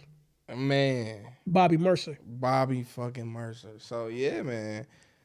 I mean, stay busy, stay active. You know, stay out the way. And what's your favorite movie when it comes to like music, bands and stuff? Like you 5 Heartbeats, Temptations, even 50 Cent biopic, 8 Mile. What's your favorite music-based movie, if that? I don't even want you to do biopic, but music. I gotta be honest. A lot of motherfuckers ain't gonna keep it real. And this may not be, cause this is more dance. But yeah, it's more Don't dance. say Grease. You about to say Grease? Nah. I don't even fuck with that kind of shit. Once he said dance, I'm like, I was gonna say Bring It On. the cheerleader movie? Is that what they called? The one with Gabrielle Union and Describe what movie it is. Oh, Bring It On. Chris Wait, Brown? Because that's a cheerleader movie. That's the cheerleader, not that one. Or are you talking about Chris Stomp Brown? the Yard? I'm talking about the dancing shit with Oh, are you talking about B2K and them. oh, you talking about Well, Chris Brown was at the beginning of it. He did the no, handstand. not Chris Brown. No, B2K. he talking about You Got Served. You Got Served. You Got Served. That Chris was Brown like, was in that movie. He wasn't in You Got He was at Served. the beginning. Remember he did the headstand. That and he was Stomp the died? Yard. Stomp the Yard. I'm That's wrong. Stomp the Yard, 100%. I'm sorry. Now, that was I the remember now. We remember that. I remember when it came out. Yeah. Fairlane Mall was nuts. All the girls wanted to see Chris. Man, They bruh. thought he was gonna be there. Bruh, the movies was nuts, bro. Let me So, tell you. This B2K, I know I saw it. It's just not standing out right now. You don't remember You Got Served? It's not standing out because I'm only thinking of Stomp the Yard right now with Oh man, you don't remember when he did the move and he got stuck like this, Oh, he jumped in their arms? and he got stuck, and then the dude came over there, pushed his face. It's a dancing movie battle with Steve You know what it Harvey. is? I know. No, I'm saying I know I saw it. It's just not the plot or none of that. You don't remember that You Got Served? G Baby or Lil I might have to watch Lil it. Again. G, I'll watch it. Lil Saint. Lil Saint. Lil Lil Saint. G was Hardball. Yeah, Hardball. Yeah, Yep. that was another one. Yeah, that's another one. Yeah, I bro. thought that G Baby. She was G in Baby. G Baby. Yeah, G Baby. You remember her? Hardball. I remember her. It's just the movie is just I'm drawing a blank on the whole movie. Man, I know I can't- watched it though. I've seen it though. I'll tell you another movie that had the city on fire. When 8 Mile came out. Yeah. When 8 Mile came out, bruh, it wasn't no movie theater that wasn't packed. I ain't gonna hold you. I would have said 8 Mile, but Man, I hate the way that movie ended, man. Why? What's wrong When with he it? outed himself He or just, what? he just walked. 8 Mile? He ain't kill himself. He just walked. No, outed himself like talking about his he own just- business. No, he That's what I just meant. walked away, man. It's like He didn't walk. Well, yeah, Because just walked he knew he had away. to. Yeah. He on the At end path of the now. movie, yo. I'm gonna like, say that. I'm saying they was like, "You coming back in?" Nah, I gotta go to work. He just chose a different path. That shit was. I'm gonna tell you why. bro. The reason why he chose a different path because I think he would have got stuck, just like Future did. Because you remember he said he got stuck. Yeah. Yeah, I think he wanted to find his own way so he can elevate. Future was proof. Yeah, proof, right? Yeah, word. And I love that movie. That's another great movie. You had said it, 5 Heartbeats. There's a lot of good movies, man. But yeah, that You Got Served always stick out because we used to watch that on VHS. Back when you gotta rewind that boy. Y'all new people don't know. I hate to say it, but it was a good movie for its time. That was a good movie. I had a homegirl. Her granny had like Alzheimer's. Mm-hmm. She didn't want to watch nothing, but You Got Served. It wasn't that good, man. I don't understand. Listen, dead ass, bro. That's all she wanted to watch. She'd get the screaming in the back room. The granny did. That's The all. granny, she was like wasn't that 80 good. something. She had the Alzheimer's disease, and that's all she wanted to watch. You know who you are. If you seen this video, you know who your grandma was. That's all she wanted to watch. Hey, who knows why? We approaching Word. I guess Halloween where people be doing wild stuff. I just want to know, have you ever? I know it's random. Have you ever done a Ouija board? Yeah.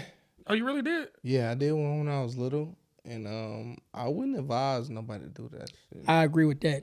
I don't even want to be in the same room. Nah. Not even the same house. I think it's more of what you bring it into your mind and in your world, cause like we did that shit and but then that whole week after that, it just everything was, man, that's that Ouija board. You know what I mean? So it's a psychological thing, and then I mean, who's to know? It might be some real spiritual powers connected to the Ouija board. I didn't see no freak accidents or nothing after we played with it, but yeah, man. But you remember back in the day, I think it was either the night before Halloween or Halloween night. They used to call it Devil's Night. You remember that? Yeah. And you did. They still do that. They call it Angel's Night now. Oh, Angel's Night? Oh, They call it okay. Angel's Night.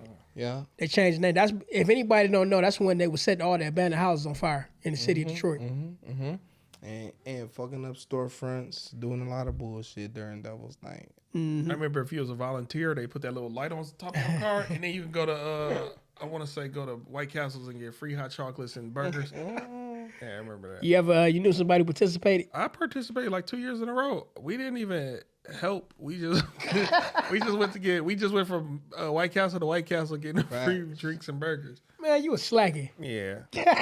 I was a passenger in the car. It wasn't my car. I'm a kid. What am I gonna do for real? What am I gonna do for real? I didn't Oh, have you was a cell kid. phone. Never mind. My I bad. was a kid with no cell phone. My bad. What am I gonna do for real? My bad. No, for a fact. No, but yeah, that's another random fact about the city that y'all may not know. Also, there's another thing called Nain Rouge. You heard about I that one? remember the name Rouge. You ever heard about that one? Rouge? It's called Nain Rouge. Nah, I ain't hip.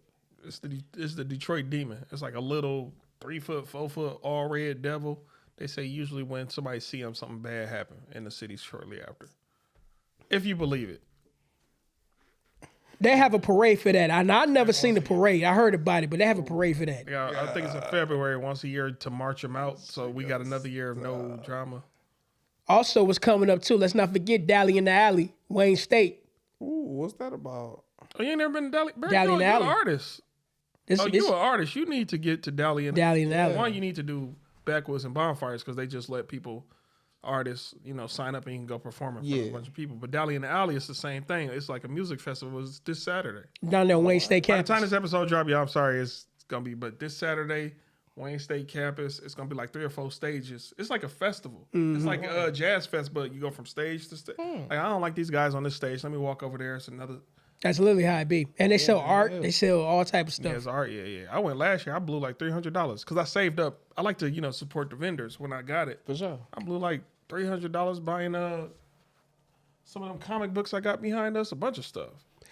Now, I don't know if they're going to have it. I don't know if they had it already, but usually after that, they would have the African American Festival. Oh, by the African DIA? Yeah. I mean, by the African Yeah. Museum. Yeah. I don't know if they did it yet, but I know they usually do it around this time of the year. Last year they charged. They don't have it at the African American Museum no more. They had it at Hart Plaza, and they got metal detectors now, and they charge people to get in. It used to be free. Man, I remember one year they had the festival. You could have brought a canned good and got in free. I remember that. I remember that. I remember they Yeah. advertised it on like the news and stuff. Yeah, bro. It ain't like that now. They charging people to get Everything in. about money, man. Everything. Everything. I ain't gonna hold you. Like I come to the understanding that a lot of stuff we don't really need. Like it said in the Bible, vanity. A lot of stuff don't matter, bro. This money, this material shit, what you cherish and what you give life and energy to, that's what really matter. But if you caring too much about material shit, money the root of evil. They really meant that when they said that. I remember this girl. For the love of money. I remember my homeboy gave his girl a purse, and she said it's not a real purse. It's a fucking purse, but for her, real, it has to be a certain name brand. Like, oh, those aren't real pants, bitch. One leg is in the fucking. They're pants, bitch. Well, hold on. It's the woman that want Gucci and Louis, but she can't afford it though. She can't. She wants you to be the nigga that buy her that. Oh, you about to start something now. No, hold on. Women, bro, No, go ahead. they be No, I want bums, to hear you cook. They be Tell the bums. truth. Go. It should be no want or aspiration for something that you not aiming for yourself, even able to obtain it. Why should I go out my way to buy you $3,000 shoes? Not only you can't buy them for yourself, you wouldn't buy them for me. Exactly. So hold on. Like I got a homeboy. His woman is a stay-at-home woman. He break bread with her like probably $500 a week or whatever. When his birthday come around, she don't get this nigga shit. That's some selfish ass shit right I'm there. like, bro, she can't just save some of that money, secretly get a side job and look out for you. I'm like, That's selfish as fuck. I had a conversation with one of my coworkers. I was like, just imagine you and your wife both working, but you paying all the bills with your check and your money. What should she be doing with her money? He said whatever she want. I was like, yeah, do whatever you want. But what if with her money, every 6 months, I'll pay for our vacation. Excuse me, Stubbs. I gotta press this button. If you don't get that bullshit out of my face, bitch. Like it's about reciprocation. I'm sure y'all saw this. Can you do it one time for me? If you don't get that bullshit out of my face, bitch. It's like this, bro. When you get to a certain age and a certain thing in process, you ought to be able to get what's gonna make you comfortable, but your own strengths. You reach it too far for some shit you can't afford, some shit, you might end up doing some shit that's dehumanizing for that bag. Dubai. You get what I'm saying? You might end up at a Diddy party cause you want a Cartier bracelet. Ultimately, man, I feel like, yeah, we all should have good things and fly shit if you like that type of shit, but have a plan, have a real mind state to go, develop something properly to get it instead of trying to, hit you a lick, sell pussy, sell some dope. That shit's from the 80s, man. But see, look where we are right now. We got people putting down $1,200 just to take a picture with somebody. But at the same time, I'm gonna use another comparison like we did on the show last week. Yeah. Would you pay $1,200 to take that same picture with your man? We all know the answer to that. These ladies ain't doing that. No. I seen a chick, her boyfriend broke up with her because she was at the Usher concert and Usher kissed her. And it's You know what? Allegedly, he got the bump. So that's why you gotta kind of. I don't I don't think that's the reason why. I just had to say. You know, I'm I just don't- saying. No, yeah. you get certain things you can't play with. But it's like, come on, like you gotta understand how to respect yourself and your partner. If you got a real partner in a relationship where y'all building on something that's serious, don't embarrass me like that. Why you? There's plenty of celebrities who, when they come in town, they could clap these married women. Or these women that take they They've been in a relationship for serious. 20 years. I'm like, that's not real love. If a dude, just because you're enamored by his music or whatever, his movies, whatever, he could slide in and clap.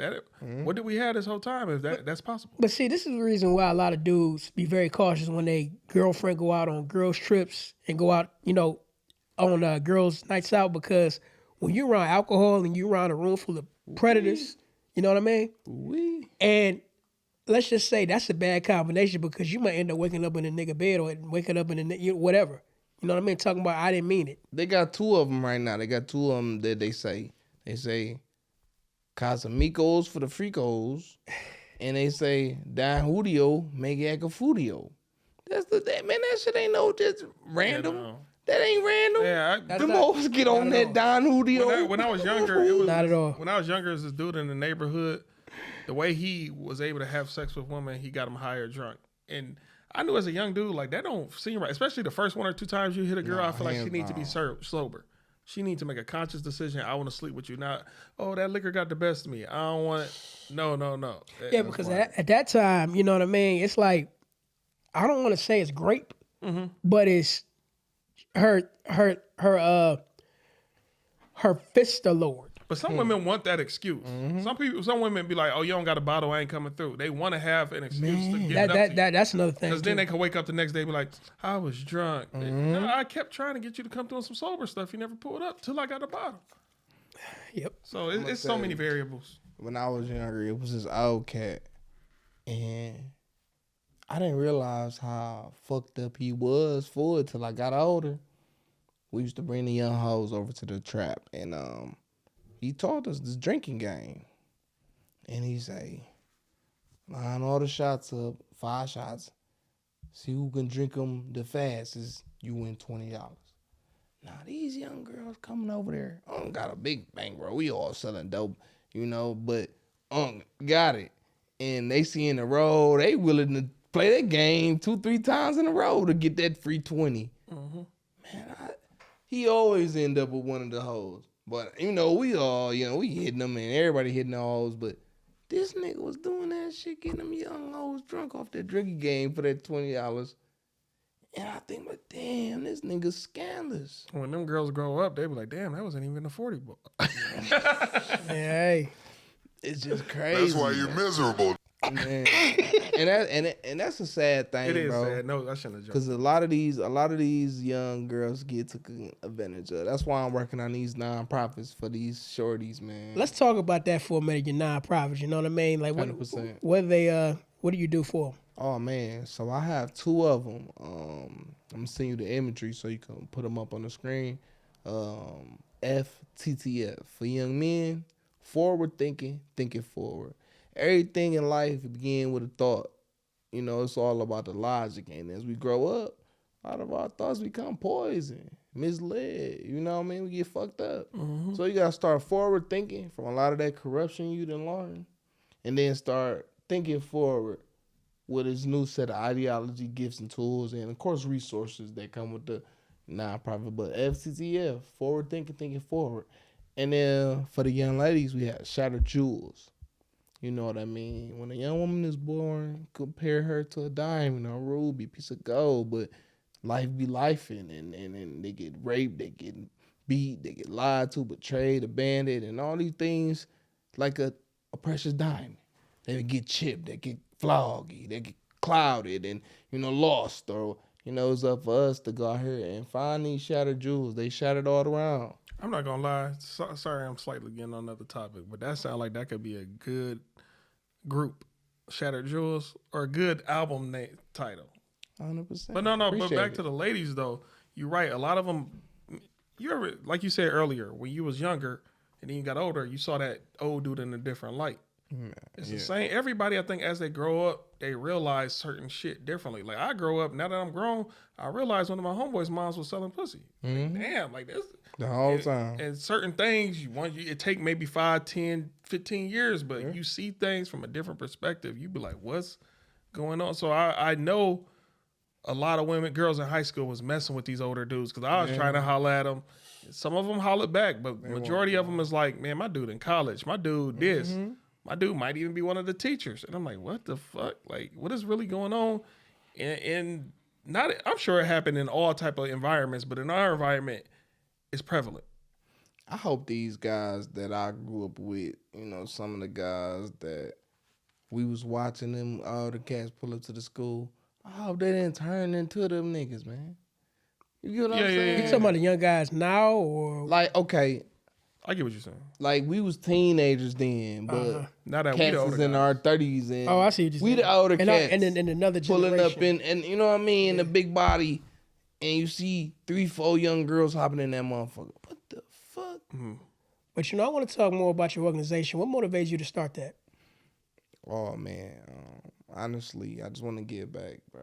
I want to give back. I come from the hood. I come from some of the worst environments, and then some of them I even put myself in. I had to fight myself out. So, being able to come from out of that and have an opportunity to do better, no question. Change the circumference of things. You get what I'm saying? Now, let's just say somebody in need needs to contact your organization. How would they go about doing that? They can hit me up on Instagram, DetroitcityTru. You feel me? Or TikTok, Grand T. We're going to leave in the description. 100%. And right now, we still in the working stages and beginning stages, getting all the paperwork signed and having to get the 50C1 now. There's a lot that come with it, bro. 501c3? Yeah. It's a lot that come with it, and it's not just me. I'll have some good people that's been working alongside with me. You say you trying to get a 501c3 or you already got one? No, the paperwork in, but you gotta, you know what I'm saying? It's a process. It's a process. Remind me after this over. 100%. Yeah, it's a process. I had some loved ones helping me, and I didn't even know that it was fees, processing fees, and all that stuff. So it's like a learning process, and then it's a whole adventure. So yeah, definitely got them nonprofits going off the ground. And other than that, man, I want to be able to just help, give back to the society. Go ahead. No, I was going to say if any other major contributors want to get in contact with you, they would get in contact with you in the same way. Yeah, 100%. All right, y'all hear it out there? Y'all heard the man. I don't want to really circle back too much when it comes to incarceration and stuff. But as far as law enforcement, what all experiences have you had with them? Any all bad, any good, or? Because I don't. If you grew up how I grew up, sometimes I felt like I'm targeted just walking up the street, doing this. You're a man of color, of course you are. I mean, yeah. So I just want to know your experiences possibly with them, because some people are lucky in the hood. Facts. Some people so lucky they be like, cops are good. What? Police had to save your life before something like that. That ain't. Some never people happened don't to me. experience That racism. ain't never happened. I would say for me, I have met some real cool cops that wasn't my same pigmentation. That actually looked out for me more than the ones that you think that should have. You know what I mean? That's a real thing. Situation though that the cop messed up, but him messing up helped me. Get what I'm saying? I'll never forget. Shout out to my Mac Alive, all my East Side people, for my E-Way homies, Mac Alive. I was on Mac, and we was outside, and it's like 20 of us. We all on the block, and we all got drugs and guns, and police whoop down, whoop, and everybody took off running. But I don't run. I'm like, nigga, I got a gun on me. I ain't running. Police snatched me. He mad. Apparently they had an investigation out for one of my homies. He got the fuck on. Police grabbed me, slammed me on the hood so fucking hard. He probably broke my rib. You get what I'm saying? It was that hard. And I shed tears. Like, I bust out crying. Cause I'm like, dawg, why the fuck you just slam me like that, bro? I'm not even resisting. I'm the one guy that didn't take off running. You gonna take it out on me? Now, this is before body cams and all that shit. So, bro, I'm pleading my case. I'm like, bro, what the fuck, bro? Why you slam me like that, bro? Please, just let me go. I'm about to go home, bro. I'm in pain. And he knew he was wrong for slamming me like that. If he'd have took me to the fucking jailhouse for that, I would have been in the infirmary. My ribs, he slammed me. And he ended up just letting me go and not checking me for the gun I had on me and all that other shit, because he knew he was fucking wrong for slamming me that fucking hard. Black officer? Hell yeah. I figured. Black as fuck. Showing out. And I know, like I said, I'm not from the East Side. They was over there chasing my homie. And I didn't run because, you know, even though I got a strap on, I'm chilling. I'm playing incognito. Nah. It don't matter. You part of the crew. Oh, man. I still remember it. Slammed me so hard on the hood.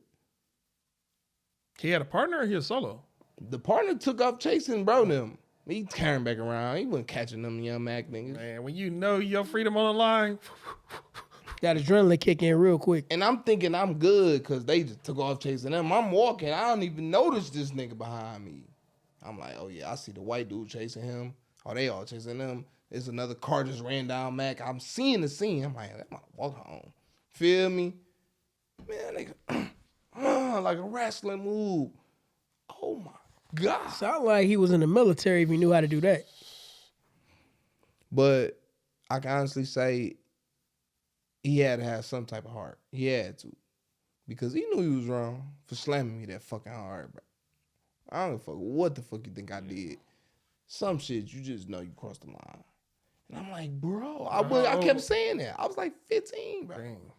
I'm like 15, bro. I'm like, bro, I'm not even running. You ain't even catch me. I'm moseying.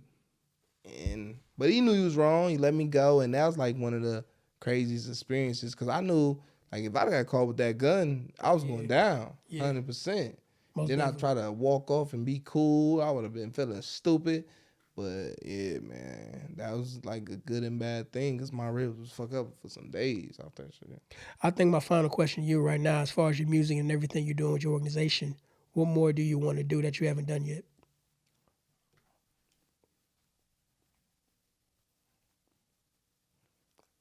I wanna recreate that narrative of this like the bad girls club baddies. How they got that?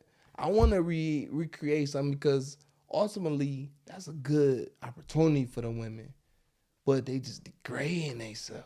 So you want to make it more positive? Make it on some shit like where we got this beautiful house. Y'all can come in here. Same shit how they do on the show with Zeus. Shout out to Zeus Network. And you know what I mean?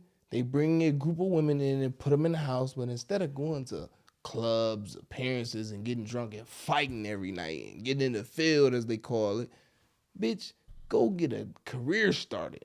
Y'all gonna come stay in this house for free. Go do something positive. So, I mean, I want to have a newer, real world type Bad Girls Club, you know what I'm saying? Because on the Real World, it was the same type reality for the Real World. Well, they just chilled. There wasn't no real jobs. Yeah. They fought sometimes too. Keep it real. They fought on the Real World, but they had real jobs and real objectives to do shit instead of going to the club. Or like the show Big Brother. Maybe they had games and stuff. 100%. You know, Challenges and shit. Challenges, yeah. Ultimately, it's going to be for the young ladies to have opportunity to get themselves together, though. Whatever situation. What about for the young men? Will you do the same thing or you do something a little different? Nah. I think it's more of a having an understanding with young men. I was thinking about a chess club, starting a chess club. You know, something to challenge the brain because it's all thinking. You know what I mean? We really logical beings. Females is more emotional. You got some males that's emotional, but ultimately, most men, it's got to add up. It's got to make perfect sense. If it don't, you know, come to you that way in that nature, then you probably ain't gonna fuck with it. So you'll build the male mind into being a thinker. FTTF, forward thinking forward. Make perfect sense. 100%. Okay. Now I do want to know what's some songs of yours you would want to recommend to people to check out? Right now, oh man, September 13th, I'm gonna be performing this song, 4547. Now this song, you know, it's not just a song where I'm talking shit. It's a conceptual song. You know what I mean? 4547. A lot of us, we all know the epic movie, All About the Benjamins. You know what I mean? Do we got the button? Let me see. I don't think we got it. We changed it. Yeah, we take it off. It's all good. Yeah. 45, 47. 100%. So what's unique about it in that scene, you know, he's stealing with the white ladies. You know, he dropped the shit in their bag, and when he went outside, she pulled the condoms on. What these for? Well, I want to get my freak on. And he got to sing in the mystical song. Do do do do do. No, ass. shake your ass. Watch yourself. Yeah. Show me what you working with. 100%. So I implicated all that into a song, and I 45, 47, bro. And yeah, man, it's more of a party dance kind of song, get the ladies going, strip club type of thing. But yeah, that's one song that I'm gonna be performing live. Come down and see me September 13th, Hart Plaza, Team Gladiator. You know, they gonna be in the building. We got a bunch of people coming, man. What time? Sukiana. It's gonna be from 12 to 12 p.m. to I think 11 at night. So yeah, it's gonna be up. Got a list of Detroit artists coming. Some out of town artists, man. Sean Paul. Yeah, Big Dank. Man, it's the monster. Yeah, Youngblood's supposed to be coming. My dog I was talking about earlier, Juice the Don. It's a list of artists that's gonna be there. Doughboy Dre. Man, I can keep going, bro. One thing about Team Gladiator is he not prejudiced. You know what I mean? If you serious about your work, you want to perform, you got opportunity. Mm-hmm. You know what I mean? And if the streets is feeling you, or if the people embracing your music, come on back. You know what I mean? Now, I do want to know your artist name. I said I was going to ask it earlier. What name did you have originally, and how did you decide to settle on that and now? 100%. I had. What was your first name ever? Did you have a very first name ever? Nah, I don't even think. You know what? I ain't gonna front. Yup. It's crazy because I had a record label. I had fake record label when I was young. Like I thought I was gonna have that shit. It was Killer Me ENT, and I was Killer G, for real. Killer G. That was my artist name. Killer Mike Killer G, like microphone killer. Mike Killer G, and that was my first rap name, gang. No bullshit, but I gravitated toward being just true to self, true to what I believe in, true to what I've been learned and stand on. So true, you know what I mean? TRU. And now originally Dexter Boy True. I had it like, you know, sort of like putting on the hood. But I'm gonna tell you, it's not cool. A lot of shit that they did in the hood, you know, and I love my hood. I love the niggas, the OGs and the ones that came before me, but bro, I ain't never snatched no buffs, bro. I ain't never robbed my homie or set the plug up. I ain't never ran off on no good connect I had, bro. Mm-hmm. So it's like, it's some solid niggas from Dexter, but the mass majority of niggas, when you get brought up from Dexter, they be like, ooh, you from Dexter. That's usually how it be, you know what I'm saying? Whenever somebody say they from Dexter. When you say Dexter, you're not repping one or two people. You repping all that occurs. You get what I'm saying? Yeah. So, you know what I'm saying? I hadn't even thought about it like that. So I got some good advice from someone. So I say, you know what? You know, that's something that it's a lot of negativity come with that. Now, I say Detroit City, it's some negativity come with that, but it's a whole lot of beauty that come with that. It's going to always outweigh the negative in my mind and my heart. Being from Detroit City, all the beautiful businesses, all the beautiful people that came from here, just the Motor City alone. So, man, our culture in general, man. You know what I'm saying? So I say, yeah, Detroit City True. I'm going to still rep my hood and, you know what I mean, all that, but it's like, you gotta learn to step away from that. You know what I'm saying? You gotta learn to separate yourself from things that's not really bringing you, you know, the right light that you want. No, and on top of that, too, let's not forget about the lines, too. Hey, come on now. Come on. The lines out there. The lines, come on now. I do want to know, how do you feel after one of your homeboys or somebody you know in the hood either do a drill, do something bold, they run off on a plug, they slap a girl, they steal some buffs, and then they just come around you talking about that shit? How do that make you feel? Like, yeah, nigga, I just got this nigga buffs, or yeah, I just broke into, yeah, I just stole money from. How do that make you feel? I'm gonna be honest, man. Like, growing up in the days, like, it give you a feeling of like, damn, that's all you could say. Now when you younger, you like, damn, I wish I could have had some of that. You feel me? But then when you get older, you like, damn, man, niggas still on that? Cause I'm thinking about that movie, Don't Be a Menace. He was proud to go around showing people that tape. Yeah.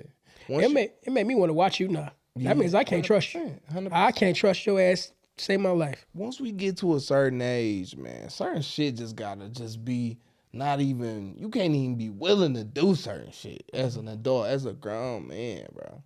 So it's like, yeah, a lot of shit be happening. Like, I'm gonna tell you one thing, like selling weed. I'm gonna tell you, bro. And that's for the people on the block right now. Bro, fuck that selling weed shit, bro. Niggas is still getting shot over selling weed, bro. I say at least learn how to get a dispensary going. You get what your I'm license saying? in order. Level up. Really get, because I remember we had to run from the police when we had the weed on us. Nah, that shit legal. Nah, it's legal. And that gotta feel some. It's still people locked up for that shit. Bro, It but don't you make still got niggas out here on the block trying to wiggle their way around the system instead of just doing it legit. I got my mind made, bro. I ain't got shit else to do that ain't legit, bro. I'm straight. I got that loud. I got that loud. I hate that shit. I be at gas stations. I got that green on me. Got that green. They whisper that shit when you walk by. I got them green on me. Got that pack on me. Man, that shit gotta stop, Bitch, bro. yeah.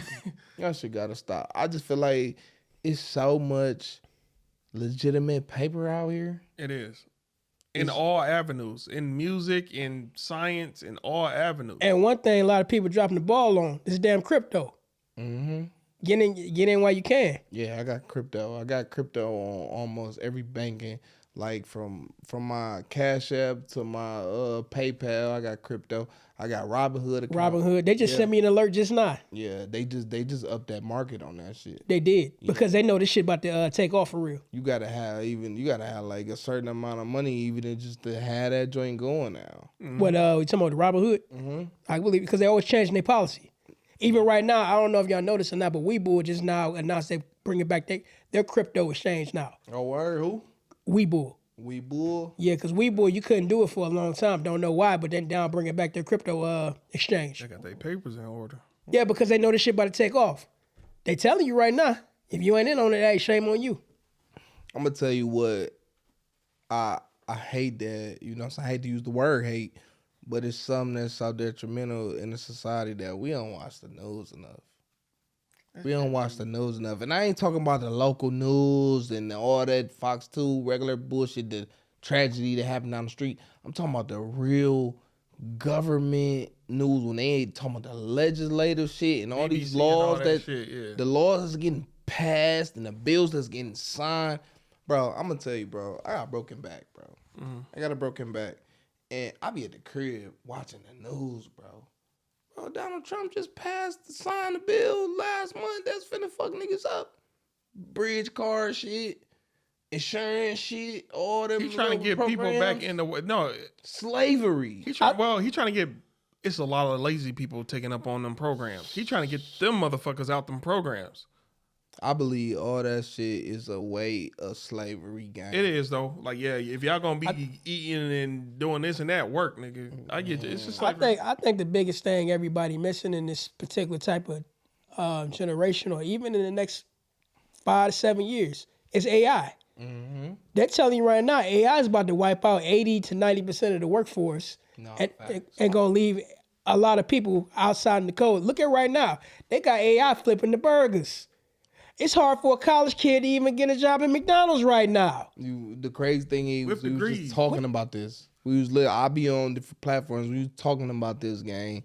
How, bro, they got AI cafe machine. You can walk up to that bitch and put your money in that bitch and make you cappuccino. Bro, they get robot. In Dubai, they got AI police officers.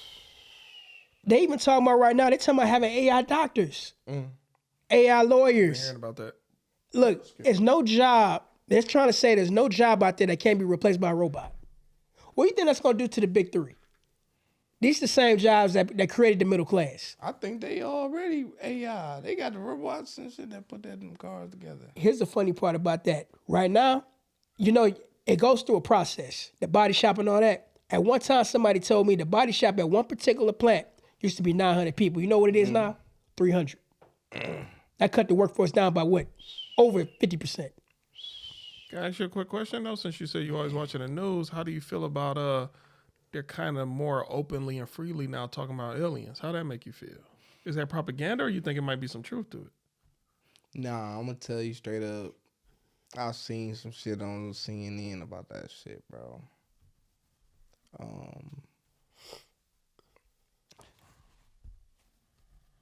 I love the Man in Black. I love the Space Invaders video game. I don't have no problem with the aliens. In fact, I let them do anything but probe me. We can go on a science trip.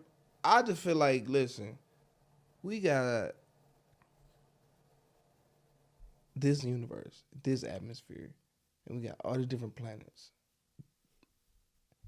You think we the only mechanism chemically based that's living and breathing, communicating? I don't. And I think just as well as we try to go out of space and go venture off, them fuckers done been here and past this shit. You know what I think? I also think a lot of them were related to, because they said they seen 7-foot-tall black men coming out of spaceships. Oh, down in Florida a few years ago and just throughout history? Just in general. Yeah, 7-foot-tall black men coming out of spaceships. And in fact, when we want to look at NASA, everybody knows NASA's exploration didn't start in space. It started in the water. As above, so is below. So we got to ask ourselves some questions. Are they really coming from space, or are they coming out the water? Both everywhere. It could be. I don't have all the answers. I'm just here to put out possibilities. I'm just gonna say that if it ever do come a time where we gotta choose sides, y'all niggas was cool, but I'm You over there, huh? I'm over the aliens, bro. Take me up. You remind me of an episode of Hey Arnold. I swear, no. Yeah, it was an episode of Hey Arnold that was like that. I'm different with the aliens, bro, because they obviously they figured it out. If they could get here and back to their crib without nobody knowing, they figured it out.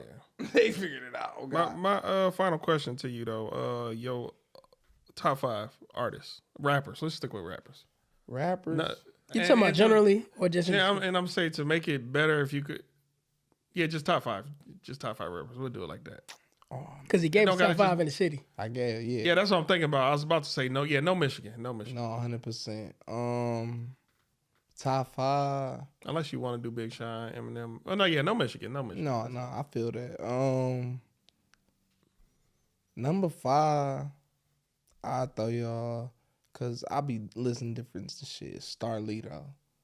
Okay. I listen to Starlito. I like that different type of melody and flow type shit. I always love the West Coast, the Mozzie. Mozzie, one of my favorites right now. Benny the Butcher, you feel me? Honestly, regardless of anything anybody say, Drake up there. He always. I didn't see that coming from you, but number 2, Drake, and then hands down, I gotta give it to Jay. I gotta give it to Hov, yo. I see Kendrick Lamar not on that list. And not to take away from Kendrick artistry, but yeah, he great. It's a lot of artists that's great that will make my top 5, but like I can't vibe with that for too long. I can't vibe with, not to say that it's not a good vibe. I'm from the city, so I could vibe with it for a minute, but yeah, I gotta, put something on for the hoes. I gotta think about the trap for a minute, take me back for a minute, like, you know what I'm saying? And Kendrick got a good flow, but it's sort of one track, he right there with it. And it's great. He do what he do, but hey, to each his own. Like you said, to each his own. we gonna leave it at that. All right. So we ready to pull these questions? Yeah, we're going to pull these questions. All right, this is y'all favorite part of the show. You already know what to do. Let's get it going. I wrote one up, too. Okay, we'll put it in afterwards. Put it out there. Cool. So let's get to it. That's why you're miserable. If y'all want to freestyle now, you're welcome to. You gonna pull it. Hey. Go ahead. Let me run it back. And I wrote a rap earlier, and I cannot think of it, bro. How you write a rap It's tonight? upstairs, actually. I didn't put it in my phone. I put it on a piece of paper. I was gonna say, but you wrote it. How you not? Never mind. No, I wrote it. I just can't remember it, but I had it in my phone. How come you just didn't bring it with you? It's right upstairs. I left it. If you could. 100%. Oh wow. Hey, I might actually answer that. Ask that question. Let me see what this one say though. I actually got a decent one. I already know what I would do, but you mind if I go first? Go ahead. Matter of fact, no. I'll say this. I want our guest to go first. You want to go or you want to pull another? I want our guest. What you got? Oh snap. Yeah, I'll read it. It's a, can you spot a freak? I think that's a 50-50. You know what I mean? Depending on where we are, depending on the situation and the atmosphere, you know, yeah, you can spot her. But at the same time, she may be a incognito freak, a low key, where, you know, you might be at the library or the Starbucks or at the church. You know, you might not necessarily know that she was a freak under that, you know. But hey, if we at the club at the half hour or we at the liquor store at 2 a.m., and you know, the liquor store I'm talking about over there on the east side. Let me. Man. So if it's a group of 4 or 5 girls, you can spot the one that's the freak. Okay. Chances is I'm going to be able to spot them because I'm going to look at her and say, oh, yeah, she driving. She ain't that drunk. She probably freaky, but she ain't the one. Oh, yeah. She keep grabbing on shit. She keep touching. Yeah, I'm straight on her. And her, she staring, biting her lip. Whoa. You got that quiet one too. Oh, man. Yeah, that quiet one. She in the back with it. The one that kind of keep to herself a little bit. Mm-hmm. She ain't no hater, but she just keep to herself. Keep twiddling her hair and shit. Yeah. I like them girls to try to act perfect. You said what? Them girls that try to act perfect, like they don't do none of that stuff. Mm-hmm. Yeah, tell them the goddamn lie. Mm-hmm. Get them. Cause you're way back. You know when you get a girl one-on-one, they switch up. A lot of them girls be like, I don't know what you're talking about. Get away from me. One-on-one? What's up? I like that. I think we got a button for that if I'm not mistaken. What's a button for that on? I've been drinking, but I wasn't driving. That'll do, I guess. My question, did you want to, you answered his question too, right? Can you spot a freak? Well, for me, about 50-50. I would agree because I've been surprised on multiple occasions. Okay. Because sometimes, you know, the one that be talking all that cash shit, and come to find out she as modest as Monday morning. Can't take no pipe. Yeah, I'm like, what the fuck is this? I've been deceived. If I spent some money, I want my damn money back. Can't even put it all in. Man, what? Oochie ouchie, bitch. You know, man. Oochie ouchie. Look at that. You know, my God. You know what? I don't even fuck with that kind of shit. That's why you're miserable. If you don't get that bullshit out of my face, bitch. I get pissed off thinking about They it. be like, we got to be quiet by people upstairs. And then you try to make them sound off. That's the funnest thing. Oh, man. But definitely let me shout out to the guys one more time. Man, it's going up. You feel me? Hart Plaza, September 13th. Sukiana, Sean Paul. We got, man, me. I'm in the stage. Yeah, throw me in there. Fofi Diz. Shawty Low Jr. coming up. Shawty Low Jr.? Shawty Low Jr. coming up for Atlanta for the Shawty Low Day. Rest in peace to Shawty Low. Rest in peace. Oh, man. Big Dank. Shout out to Just the Don. It's like, man, oh, man. I go down and listen. Send us the flyer. 100%. Yeah, send us the flyer. We're going to post it up there. Yeah, I'll put it on the floor. You said it's a Saturday, right? Yeah, The September 13th. But did you answer the question? I can spot a freak. I don't really know what to say beyond that. I can spot a freak. Sometimes, like you said, I'm wrong though. You could be wrong. Like you remember old girl with that? Nah, I ain't gonna say it. You might as well go ahead and do it, bro. You remember the girl we met at Sunday that day? How can I She forget? hit me up at like 2 in the morning. I already know. But you know what? With that, let me just speak on that for a minute. I kind of knew it because she reminds me of the type of girl that just keep to herself and just in her own world. Yeah, she ignored dudes in public, but if you was able to get her number, If you're able to she get gonna it, start you got it. hitting you up on some real stuff. If you're able to get it, you got it. But my question, can I ask? Go ahead. My question say, if you could change your race, would you? Hell nah. Why would I?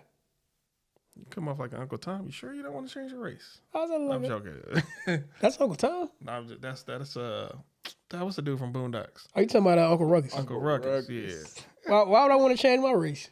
What? You know what? I don't even like the word race. There's people out there who would, though, and that's the sad part about it. Y'all be bleaching out skin. And even some fair-skinned people, y'all go to tanning booths. There's a lot of people who always want to alter their look. But I see, don't get it. The thing about it with that is like change your race. I mean, what we talking about? We just talking about skin color? We talking about just culture in general? It's skin color and I guess the way other people perceive and treat you. I don't know if they're changing for the privilege or for the culture. I don't know. I just wouldn't. This is all I know. And I enjoy this. Because if we want to look at that, for instance, like maybe you can walk into a bank and get like a loan, you know, based on how you look, I still wouldn't do it.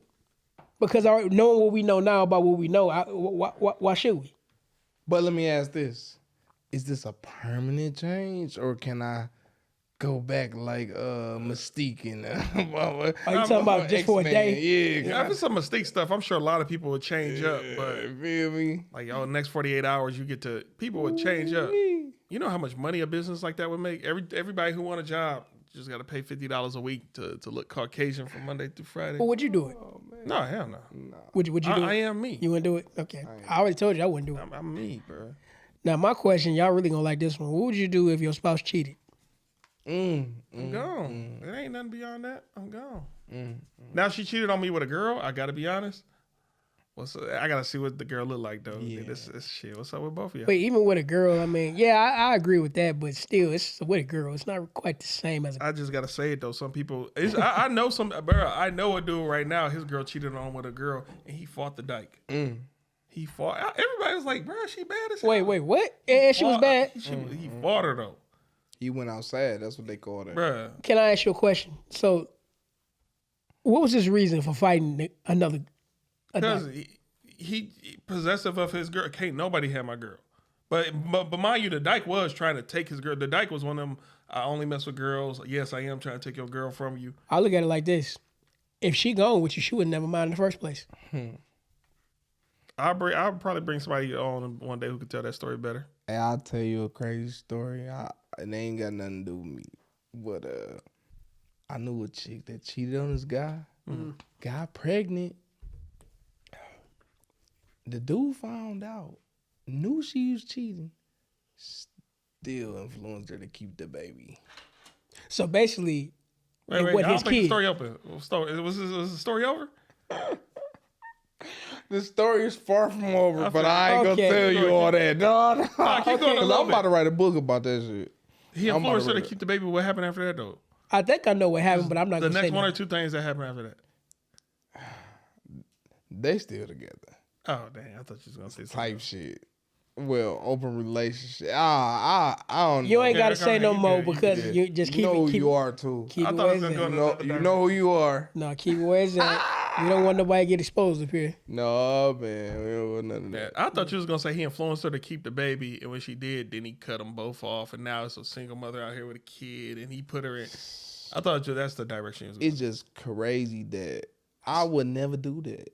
She cheated on him with another. She was gonna have an abortion. Because that's one thing. If a woman you meet her and she already got kids, that's different versus she was single and she had a kid on you. Can I ask you this? So, I don't even want to. I'm gonna ask you. I'm gonna ask you off here. No, I don't want to ask you. Shit.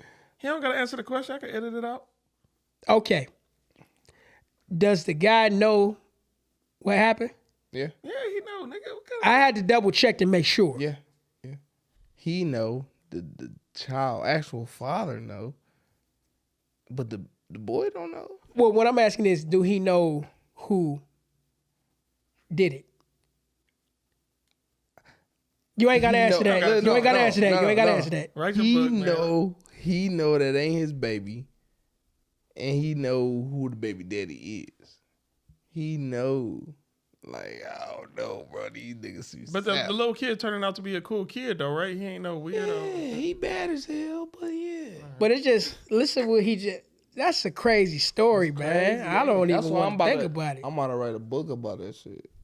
Let me know when it come out, because I want to read the whole. I want to see how. I was talking about it on my live earlier. I might have read a book, then try to do a stage play with it, try to get Tyler Perry to put the make a cast movie, together. make a movie on it. That's love, though. You know, when men really That's love, wild. it's really hard.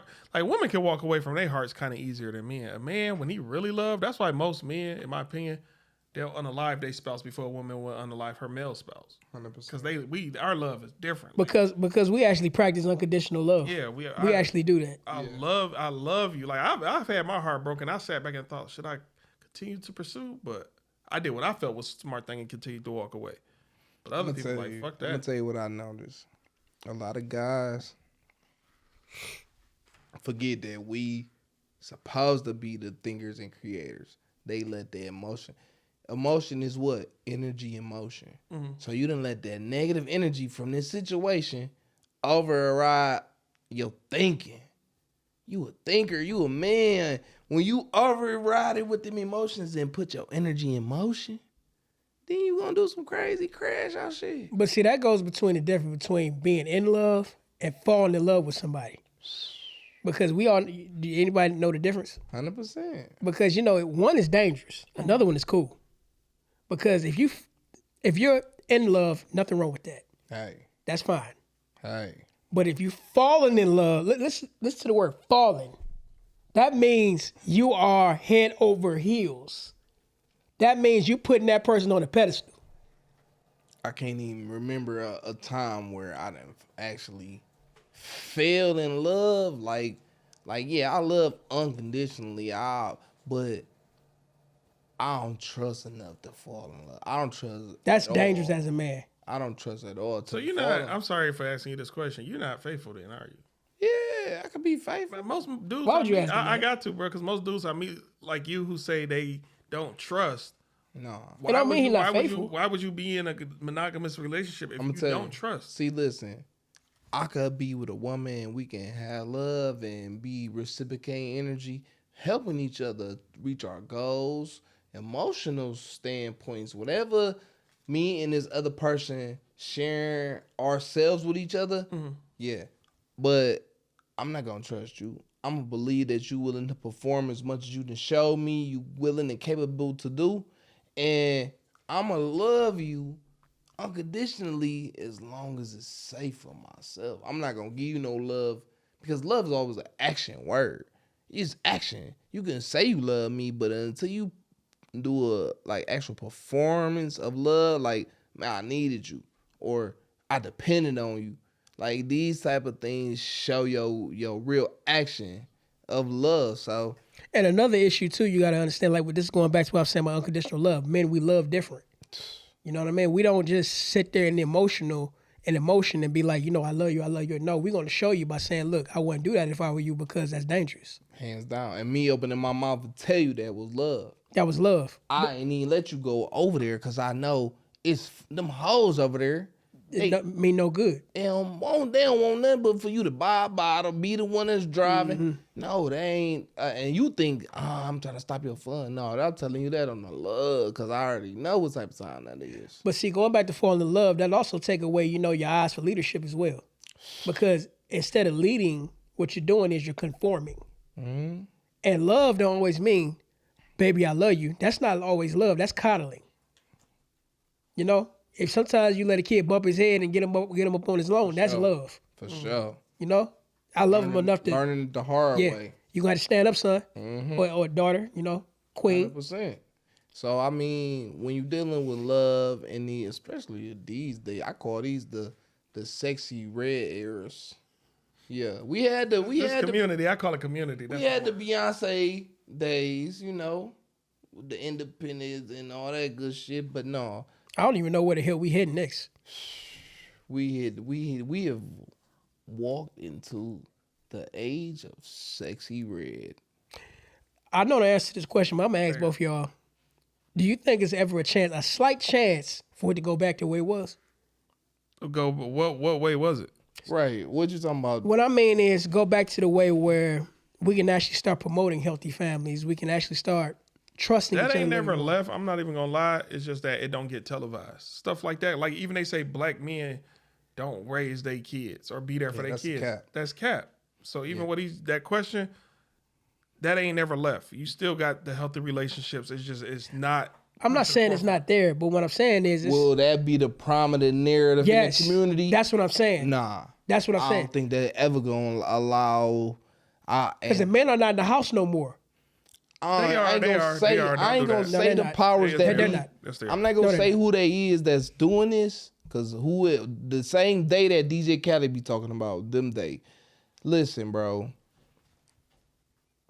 it's a lot of us that's in the streets, in the hood, from the block, bro. We had kids, bro.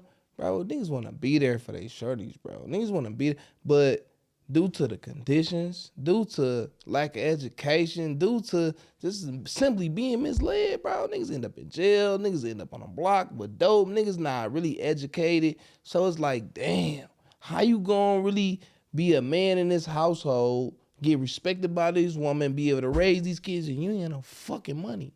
You know, opportunity for real, because the opportunities you have, you squander them as a child because you ain't go to school, you ain't get no curricular activities. So it's like, damn, we set up in a system where it's like, But see, also too, when we look at the school, ain't no iron sharpening iron either. You know what I mean? We don't even have that. I mean, you remember back in the days, at least we had the OG on the block that would look out. I don't care. He might have been what he was in the street, but at the same time, like, nah, go to school. No, you go to practice. For sure. No, did you do your homework? Well, you ain't get no money then. Take your ass in the house and do that math homework. Man, I'm talking about, it was OGs that, bro, if you ain't hitting a certain like aspect as far as taking care of your household, take care of school, right? You can't even roll. You can't do nothing. Even sell no dope over here, nothing. You ain't even like. They wouldn't even let you get money. Right? That's how it used to be. Let me see your report card. Let me see your report card. I didn't know that. And I'm talking about 20 off every 200. But they probably know how bad your household is. I know you need this money. They ain't let you stay on the block. Niggas was young and dumb too, though. Most importantly. But see, that was also a great motivation factor too.